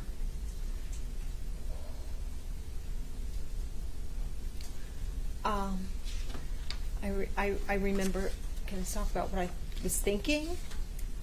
So we'll get there. Okay. But what's the next thing that you remember? When I lost consciousness, and when I came to, the pillow was on my face, but there was no pressure. And I remember leaning up to try to get some air, like where the pillow comes in, and I just said, please. When I said please, he lifted the pillow off of my face, and he looked at me, and he said, what? Please, what? And I said, please, I'll do whatever you want, please. And he said, you're going with me. And I said, yes, I will go with you. When the last thing you remember, you felt the pressure of the pillow coming down, and then you realized the pillow is just laying on top of your face. Did you lose consciousness in between those two events? I did. Do you know how long you had lost consciousness? No. What was going through your mind when that was happening? I was thinking about my children, and that I know where I'm going, and I'm going to meet Jesus.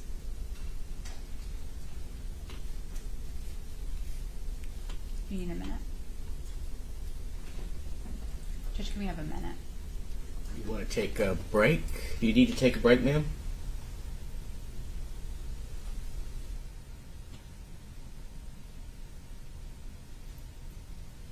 All right? All right, you proceed. So you had agreed to go with him. Why did you agree to go with him? To stay alive. And when you were agreeing to go with him, it was to go be on this boat with him in international waters. Is that correct? Correct. We were going out to international waters and going to the islands. So when you agree to go with him, what happens?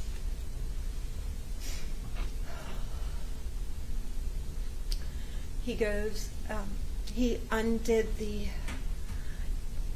took the Christmas lights, and he put them back into my garage. I wasn't there, but he took those Christmas lights and came back with a suitcase that was in my garage. He began to... Were you all untied at the point that he comes back with the suitcase? Not fully untied yet. Were you able to get out of it? No. How did you feel after you had gone through the suffocation and losing consciousness? I could not feel my extremities. I could not move my arms and legs from the lack of oxygen. Who packs a suitcase, or what does he do with the suitcase? So he put the suitcase up on the bed, opened it, and began going through my drawers, going through my closet, and placing things into the suitcase. Did you assist him in any way in packing that suitcase? No.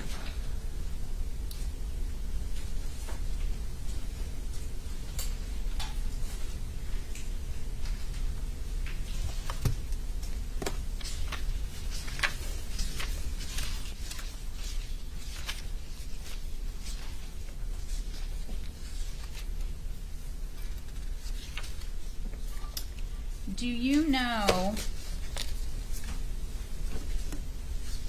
publishing set 1A10 how that screen got off of the window?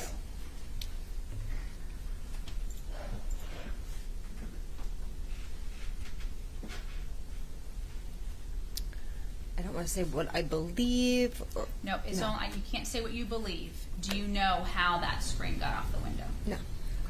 The last time you were either in the children's playroom or you were in your backyard, how did that window and screen look? Normal, like the screen on the windows. Okay.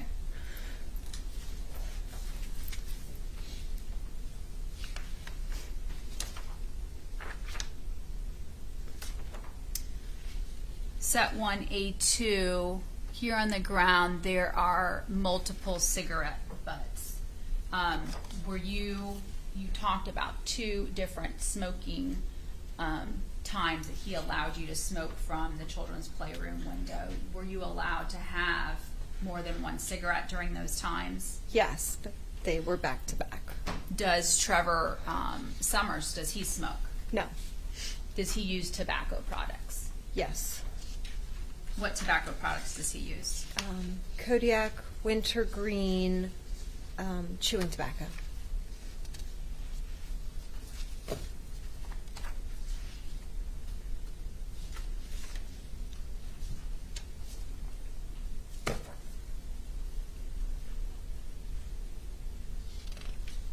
Looking at states A20, can you tell me what these hooks are up here in the top center part of the photograph?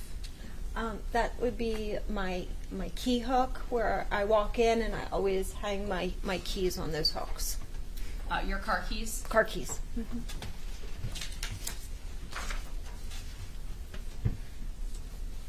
And they're not there in that photograph, is that correct? Correct.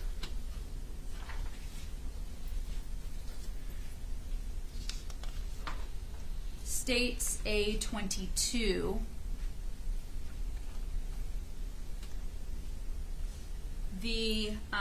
when you described how the defendant had you when the children exited, was it on the couch or on this end of the couch that's in the pretty much almost the center of the photograph? Yes. Is that the far side that you were referencing? Yes. When you went to bed that night, how were these pillows positioned on the couch? Or were they positioned on the couch or on the ground? I normally kept them on the couch. During the struggle with the defendant, is that how those pillows got down to the floor? Yes. So you normally had your couch kept the way your pillows are on the other side of the couch that backs the kitchen Yes. wall?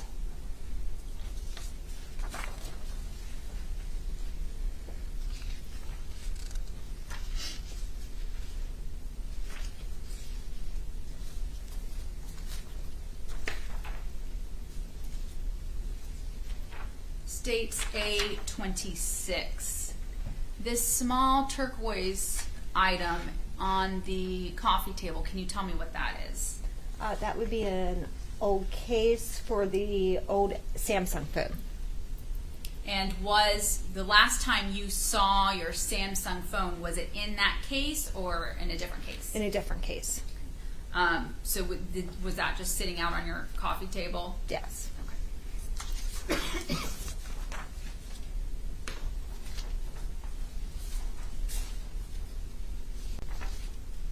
States A29. Can you tell me which room we are looking at here? That is the entrance to the garage.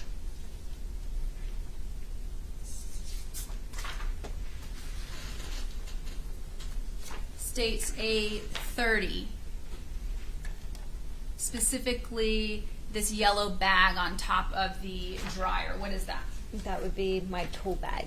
Is that where you had left it when you went to sleep on March 10th of 2017? Yes.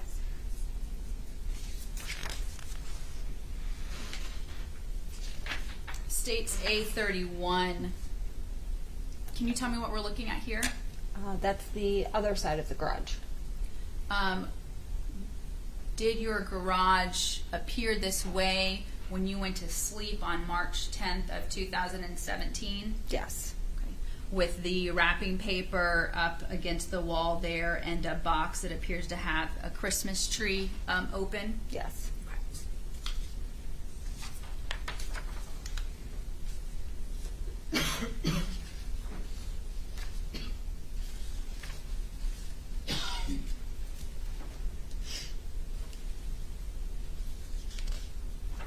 States A35. What are we looking at here? That is inside the tool bag. And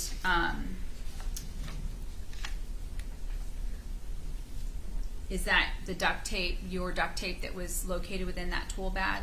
Yes.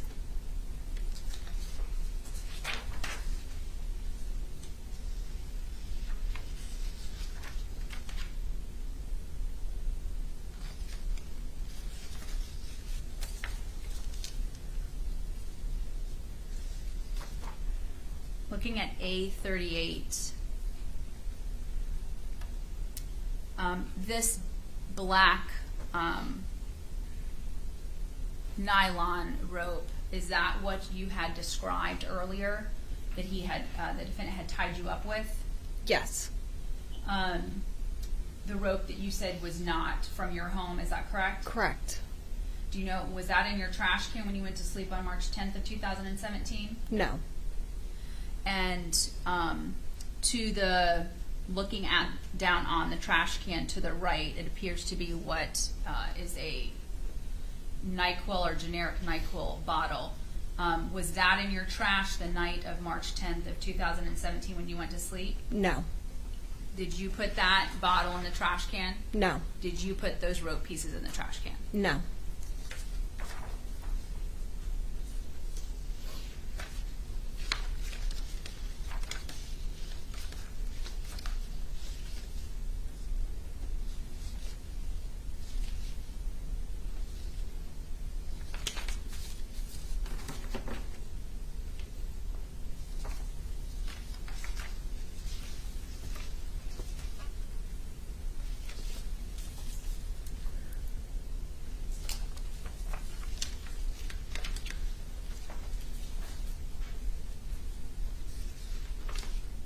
States A44.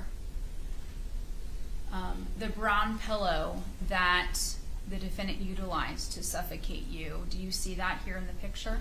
Yes. Do you know which, if it was the one that was on the top or the bottom? I don't know which one.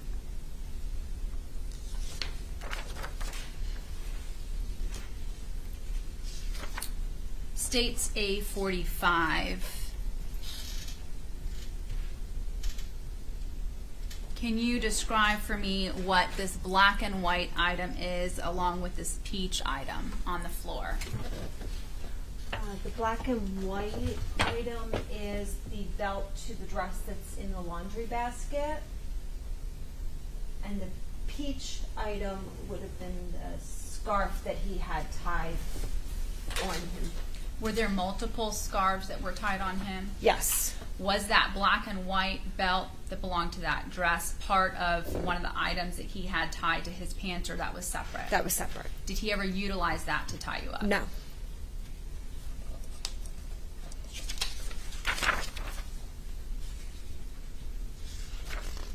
States A46. Let me go out so we can see what we're looking at. This appears to be the top of the Armoire. armoire. Yes. Do you recognize the items on the top there? Yes, those are scarves that he had tied to him that he used to tie me up with. Was that the first time that he tied you up, Yes, or both times? the first time.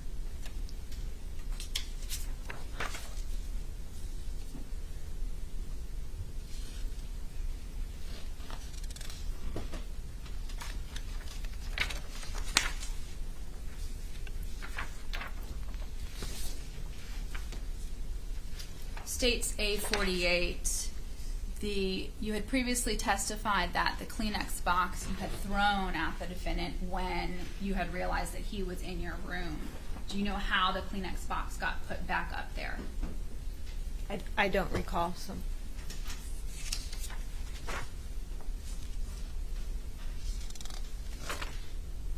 Showing you states A49.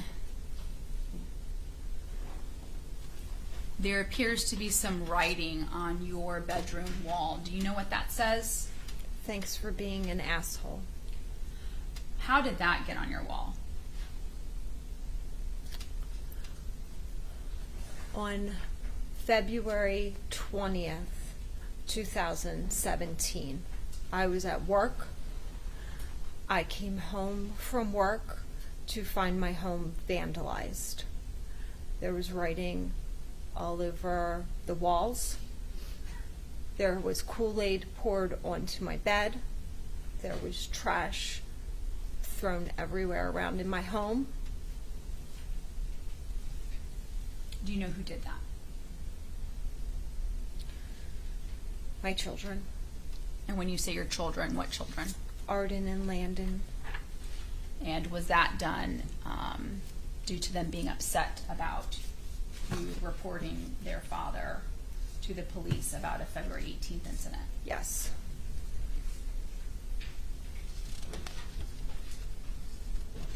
So March 10th and 11th of 2017, is it safe to say that they were very supportive of the defendant? Yes.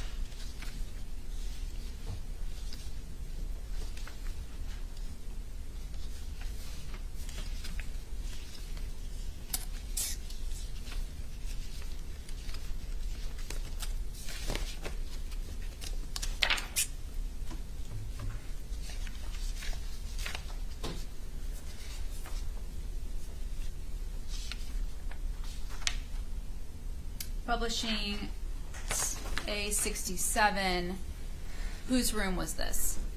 This was the children's room. And it appears to be there's 3 beds in this bedroom. Yes. One with pink sheets, one that's in the middle there with what appears to be a wooden headboard, and then one with what appears to be dark navy fitted sheet on top. Correct. Whose beds were those? Bryn, Cooper, and Grady. Did did their room look like that the night of March 10th of 2017 when you went to sleep? Yes.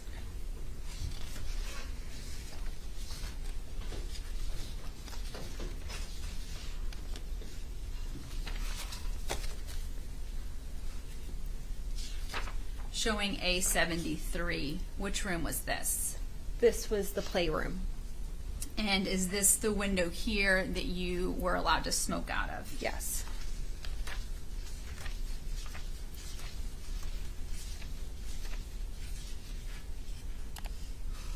When you went to bed the night of March 10th of 2017, were all of your windows locked? Yes. And did you lock your front door? Yes. States 83, the little blue metal or little blue pail that is to, in this photograph, the right of your front door. What is that? That would be where I would throw my cigarette butt. Is that when you would typically smoke when the defendant was not there? That's where you would put it? Yes. States A84, is that a close-up or view of what is inside that pail? Yes.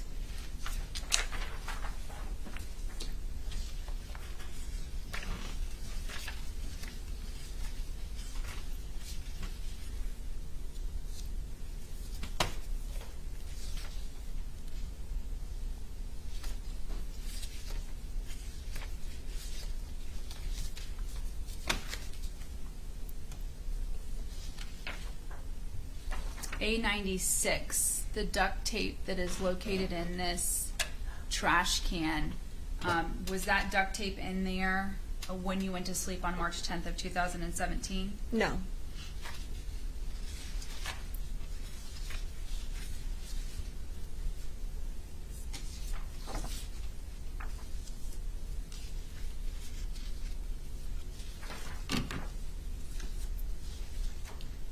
A98. What is this in the on the very left of the photograph, sitting on the chair in your bedroom? It's an old tablet of the kids. I don't believe that it worked.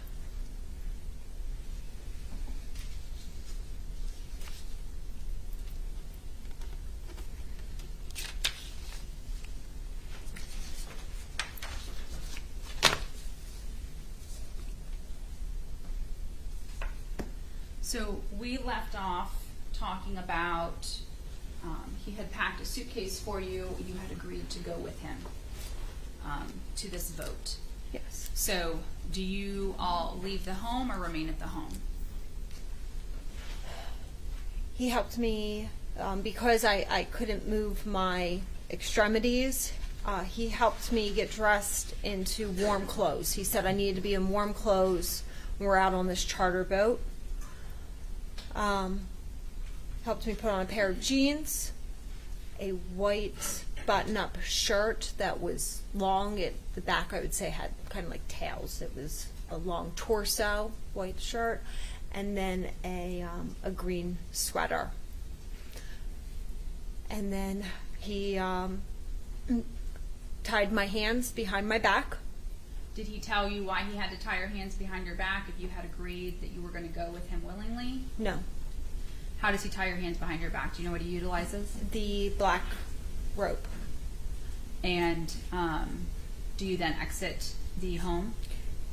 Yes, so as we were walking up the hallway, there was a blanket, like a teal color blanket, and he took that off of the couch and he put that around my shoulders. Was that blocking the view of your hands tied behind your back? Correct.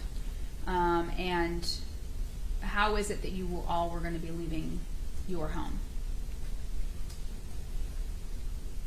He said that we were going to go to his home to get his suitcase and say goodbye to the kids, and he grabbed my car keys from the hook and put the suitcase right out front of the front door and walked me to the car, put me into the car, pulled the seatbelt across me, buckled me, got the suitcase, put it into my car, and then he got in the driver's seat of my car.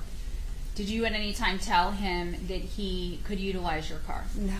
Did you give him permission to borrow your car? No. Did you agree to allow him to use it so that you all could go say goodbye to the children and get his suitcase and then go meet this boat? No. Was that, in fact, your vehicle that you owned? Yes. What kind of vehicle was it? It was a Saturn Outlook.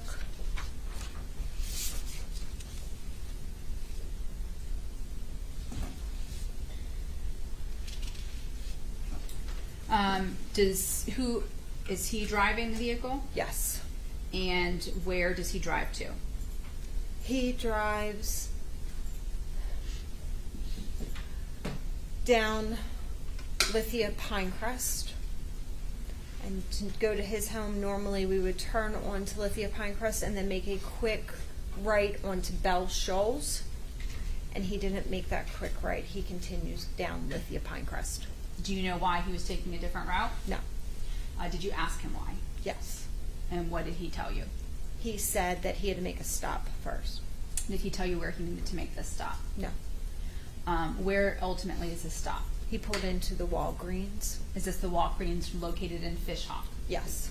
And what happens when he arrives at the Walgreens?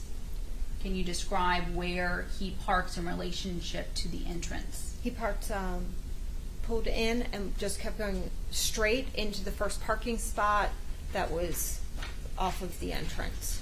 Was the parking, did he park the car that the car was facing the store or facing away from the store? Away from the store. And does he say anything to you before getting out of the car? He got my wallet, and I would keep $200 cash for an emergency in my wallet. He took cash from my wallet and said, I need to get you more NyQuil. Did you say anything to him like, I don't need NyQuil, I'm fine? Did you ask him to get you NyQuil? No. Did you remain in the car when Yes. he got out of the car? Yes. Do you see where he enters into the store? Yes. What do you do then? With my hands tied behind my back, I maneuvered and was able to hit the release to the seatbelt. And then I leaned and used my hands to open the door and push with my body weight and push myself out of the car. Were the doors locked? I don't recall. What do you do when you're able to open up the door? I started running away from the store towards the main road and screaming, "Help me, he's going to kill me." Why did you run away from the store to the main road and not into Walgreens? Because he was in there. Do you know how far you got from the Saturn SUV? Maybe 20 feet. And what's the next thing that happened? He came running through the parking lot, grabbed me, and full force around my body, picked me up and got me back to the car. And as he's trying to push me into the car, I'm arching my back and pushing up on the running boards and screaming and trying to force for him not to push me into the car. Once he had pushed me into the car and closed the door, it took so much effort to be able to lean forward and get back out the door that he was able to run around and get into the driver's seat and take off. And did you see any employee outside of the Walgreens, either when you had exited the car or the defendant was putting you back in the car? I did. What happened? What's the next thing that happened after he gets you back in the car and the defendant gets in the driver's seat? He took us back through the Fishhawk neighborhood and came out through another entrance of the neighborhood and came out onto the main road. While he is driving, I'm able to do the same maneuver again and get the door, and the door swings open as he's turning left into where there was a Catholic church, and the door had swung open. And at this point, he stops, ties me to the seat, puts the seatbelt on me because I didn't have the seatbelt on when he took off of the Walgreens. He didn't rebuckle me. Put the seatbelt back on me, tied me to the chair, and closed the door. And then he took off through all back roads, and then we ended up in the middle of nowhere. When he didn't rebuckle you in initially, was he in a hurry? Yes. When he was getting you back in the car? Yes. And so you said then you drove through back roads, and you ended up in the middle of nowhere. Did you know where you were? I'd never been down that way before. Do you know if you were still in Hillsborough County or if you were in a different county? I had no idea. What's the next thing that happened? Actually, let me stop you for a minute. Yes. After he gets you tied to the seat, after the door swung open and he ties you to the seat, what is the defendant's reaction to you regarding you trying to run away at the Walgreens? Oh, he was furious. Oh, he was so furious. He was yelling at me and saying, "Now you don't get to say goodbye to the children. I don't have my luggage. I don't have my clothes. You have messed up everything." He is livid. Are you in fear based upon his amount of anger? Yes. So what happens when you all are in the car driving? He pulled into an area that was, it was high grasses, but it had one of those farm fences. So he pulled off, and it was like a dirt road kind of. But as you came up, there was that like farm fence, the metal barrier. And he came around and got me out of the car. So I'm standing outside of the car, and he walks in front of the car, and off to an angle, I'm sorry, back up a minute. Before he pulls up this dirt road, he says to me, "Who's Cheryl?" Did you know what he meant by that? I'm going to object. She's speaking more in a narrative. As the narrative is overruled. Did you know what he meant by that? I did when he asked who Cheryl was. And what did he mean by that? I'm going to object. Relevancy.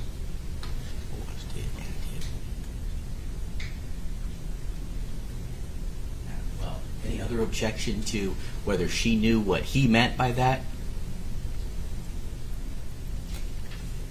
Well, I object to the Well, form tell of the me question. relevance. Coach can tell me the relevance.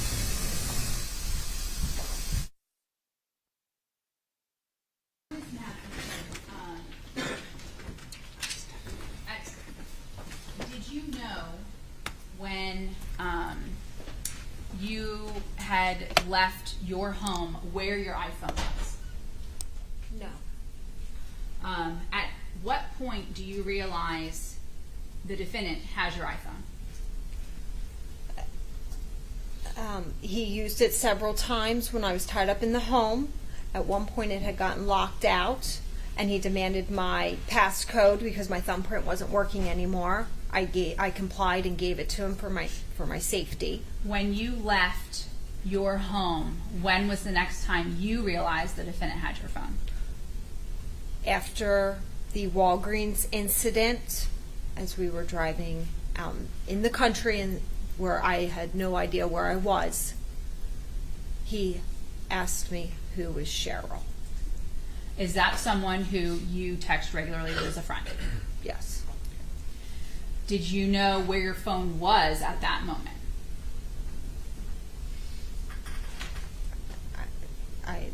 At that moment, I knew he had my phone. Okay. In the car with you and him? Yes.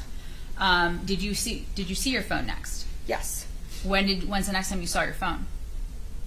Would be in the car, and he was asking about Cheryl. Okay. What did he do with your phone? He pulled off where the farm fence was, pulled me out of the car, still tied up, and walked and threw the phone in a diagonal direction. Did he tell you why he was throwing your phone? No.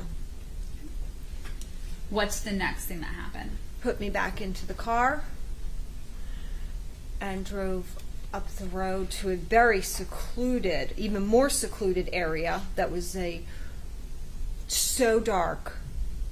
It was a wooded area. There was a bridge and a stream, and it was extremely dark.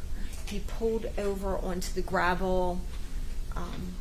The side of the road was gravel, and he pulled over. He kept me in the car this time, and he walked to the back of the car. Do you know what he did? I had tried looking over. I couldn't get a good shot. Did you see anything in his hand when he had exited the vehicle? His phone.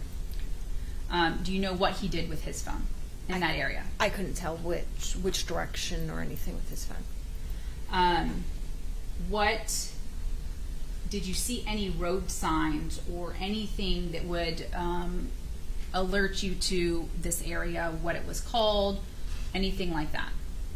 Bunker Hill Winery was the landmark that I saw around this area. So I was trying to stay alert, but there was nothing, no road markers or anything in this area, but there was that Bunker Hill Winery, so I was able to remember Bunker Hill Winery. What is the next thing that then happened? Does he get back in the vehicle, or No. do you remain there? He came to the passenger side, pulled me out of the car. My hands are tied behind my back. And at this point,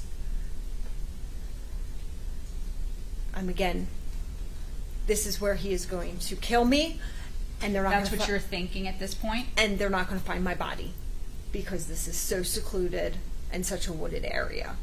So what happens? So he turned me around and slit my wrist and said, "That's for getting out of the car in the Walgreens." Pushed me back into the car, tied me back to the seat, and buckled me back in with my hands still tied behind my back. Do you know what he cut you with? No, Did you see anything in his hand? no, Were your hands still tied behind your back after he cut your wrist? yes, When he put you in the car, were your hands still tied behind your back? yes. Do you all remain there in the car, or does he drive somewhere else? Drive somewhere else. Do you feel that you are bleeding from that wrist cut? Yes, Was it both wrists or one wrist? one wrist. Where does he drive to then? He drove into a secluded area. There were farms, and he turned down this long dirt road. There was a dilapidated barn. There was a house that had a wire fence around that. Where the fence is, that metal fence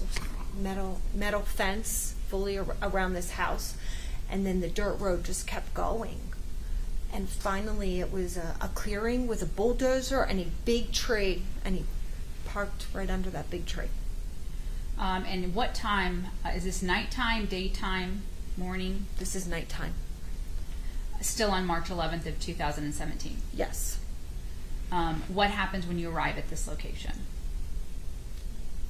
He parked the car.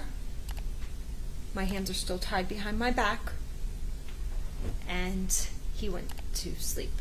Did he say anything before he went to sleep? No.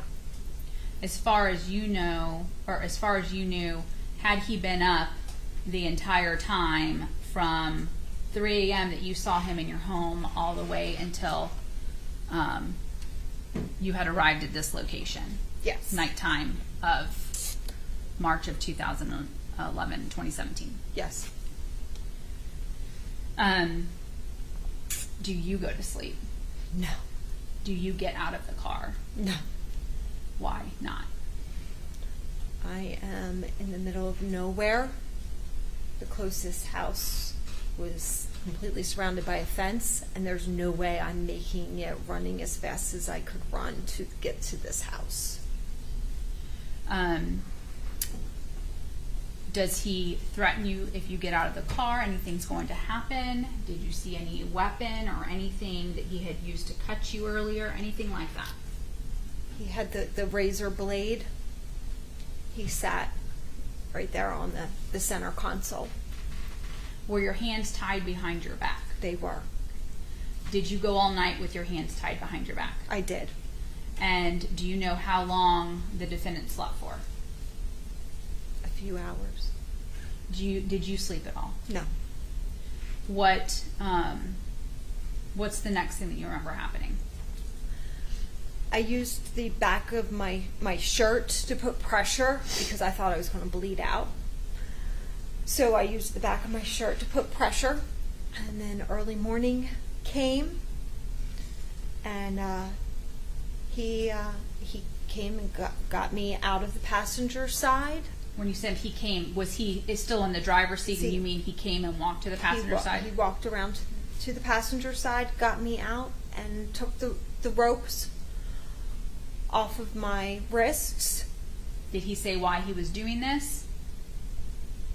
No. That you were good and that you had stayed the night and not run away or anything like that? No. He just takes the ropes off. And then he helped me. He took now I can't use my left hand. He helps me get my sweater off. He cuts the front of my button-down shirt and uses that as a bandage. Did you, so it was the left wrist that he had cut the night of March 11, 2017? Yes. during that day, do you know whether you're in Hillsborough County or Manatee County? I have no idea where I am. This is the early morning hours of March 12th of 2017. Correct. What happened during that day, if anything? He lays the seats down in the SUV. I had a pack of cigarettes in my car. I was able to smoke a few cigarettes while we were there. We took inventory. He took inventory of what there was in the car. A few half-drank bottles of water that the kids had left in the car, some dried cranberries, and then it was more like a protein type bar or a granola bar was in there. And he said, we're going to have to find more water. So we walked. Did you do that during daylight, shortly after the morning hours, or was that later in the day? We would sit in the car to watch. There were people working on the farm. The farm was far enough away; those people couldn't see us. We could see the tops of the equipment, the tractors working the farm, but it was they were loud, and the people couldn't see us. He also had changed me because I had to pee, and I couldn't undo my jeans. So he put me into pajama pants that were in the suitcase. They were blue pajama pants, and they had a drawstring, so it was easier for me to get on and off. Were you able to do that on your own? Yes. Without needing assistance? Correct. During that day, were you able to try to get these people's attention that were working in the farm? No. How far away were they from you? It was there was a break in which it went down into a ravine and back up, so the farm was on the other side of that ravine. Did you find any water earlier that day? So he walked us the opposite direction of that farm. It was more wooded and secluded behind the car, so he walked us up that way.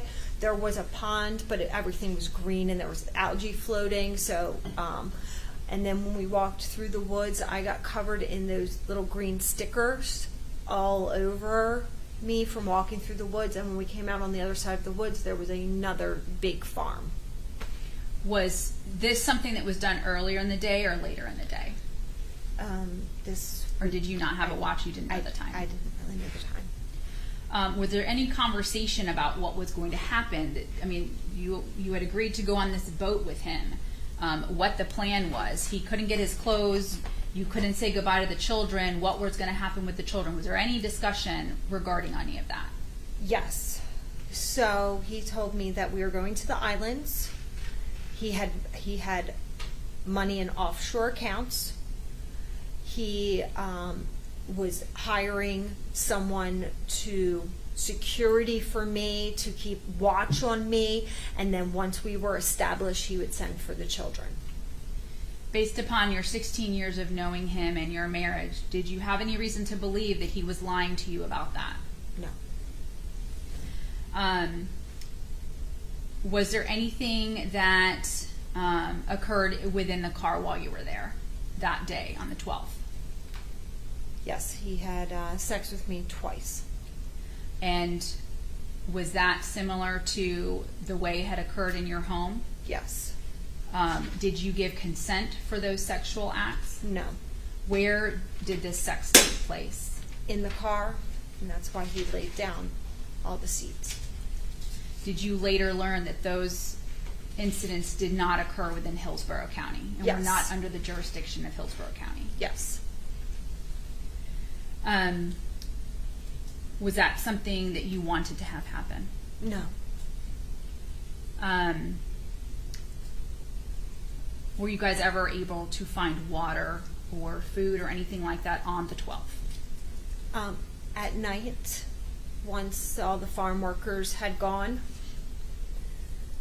he had to assist me because my left arm was injured. He had to assist me get down the ravine, and he had to assist me come back up the ravine. Once we got onto the farm, from them watering the crops, the ground was very wet, and so our feet sunk down into the mud, and I was having a hard time walking because every step that I took, my feet like vacuumed down into the mud, and he would have to help pull me to pull back up. So he would help me to pull my feet back up. Did you both get muddy bottoms? Yes. Your clothes, your shoes. Yes. Were you able to find water? Yes, we ended up having to walk around the perimeter of the farm because it was too wet to walk through the farm. And through walking around the perimeter of the farm, there was some outhouses that then had sinks attached to them on the outside for people to wash their hands, and this is where we got water. Did you see anybody, any people, any homes when you were making this walk around? Anybody that you could have notified or screamed to? There was the farmhouse, but it was far off. I could see it from where these like porta potties were, but there's no way I could have gotten to it or they would have heard me. Do you make your way back to your vehicle? Yes. And was this nighttime or daytime? This is nighttime. So we're in the night of March 12th of 2017. Correct. What happened that night? Do you remain there or do you go anywhere else? We remained there until the early hours of the next morning. So the Monday morning of March 13th of 2017? Correct. Did you have any more water or food at that point on the morning of March 13th, 2017? No. Do you remain there in the car with the defendant that morning? Yes. Does that car ever leave that field area? The morning of March 13th.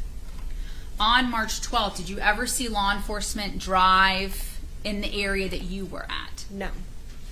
On the morning of March 13th, who was driving that morning?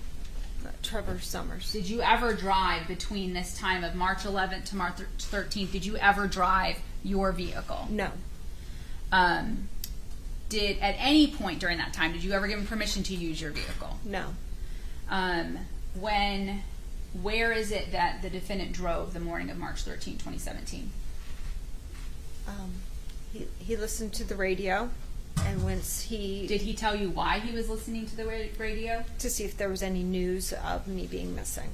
Did he tell you why he had chosen that location on March 12th of 2017? No. That secluded area? No. And so he turns the radio on to listen for what? To see if there's any news bulletin or any of that.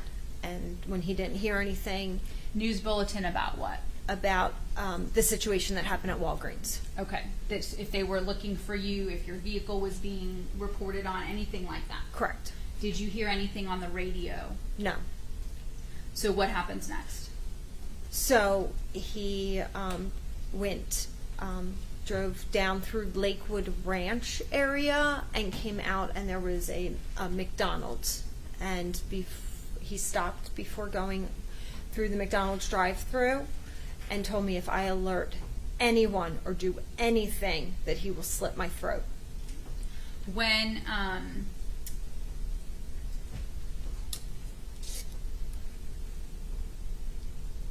in your car, let me stop before we go to the McDonald's video. In your car, did you have OnStar? Yes. What is OnStar? OnStar is a button you can push to get help. And how is it that you get help on OnStar? An operator comes on and asks if you need assistance. And is it like it comes to the radio speaker? Correct. So if anybody else is in the car with you, they're going to be alerted that you push the button? Yes. Why didn't you push the OnStar button? Because I knew they weren't going to make it to me in time. If I pushed that button, that he would kill me. Why on the night of March 12th of 2017 did you not try to escape the car, run from the car, or anything like that? Because I didn't see any opportunities for me to escape. Were you tied up the night of March 12th of 2017? No. The morning that he drove on March 13th of 2017 were you tied up? No. Judge, may we approach? Yes. Ladies and gentlemen, after a brief discussion with the attorneys, we clearly are not going to finish this witness today. We are going to break now for the evening. So I'm going to be sending you home. I am going to instruct you not to discuss this case amongst yourselves or with anyone else, also not to do any research related to this case, and to take every effort to avoid any contact with this case through media, social media, or anything else. We are going to start a little earlier tomorrow. We're going to try to get started at 8:30, so I'm going to ask if you could please arrive slightly before 8:30 so that we could get everybody in the courtroom to get started at 8:30. I will also ask, I don't know whether we will have to go a little late tomorrow, but in order to get this trial finished this week, I want to, if possible, go a little late tomorrow. So if you have something and in the morning you can let me know that you can't go late, I'll absolutely, ask that. But if you can make arrangements for the possibility of going late tomorrow, I would appreciate if you can do that. So I'm going to go ahead and send you home for the evening. Please have a safe trip, and we will see you back here in the morning. All rise for the jury.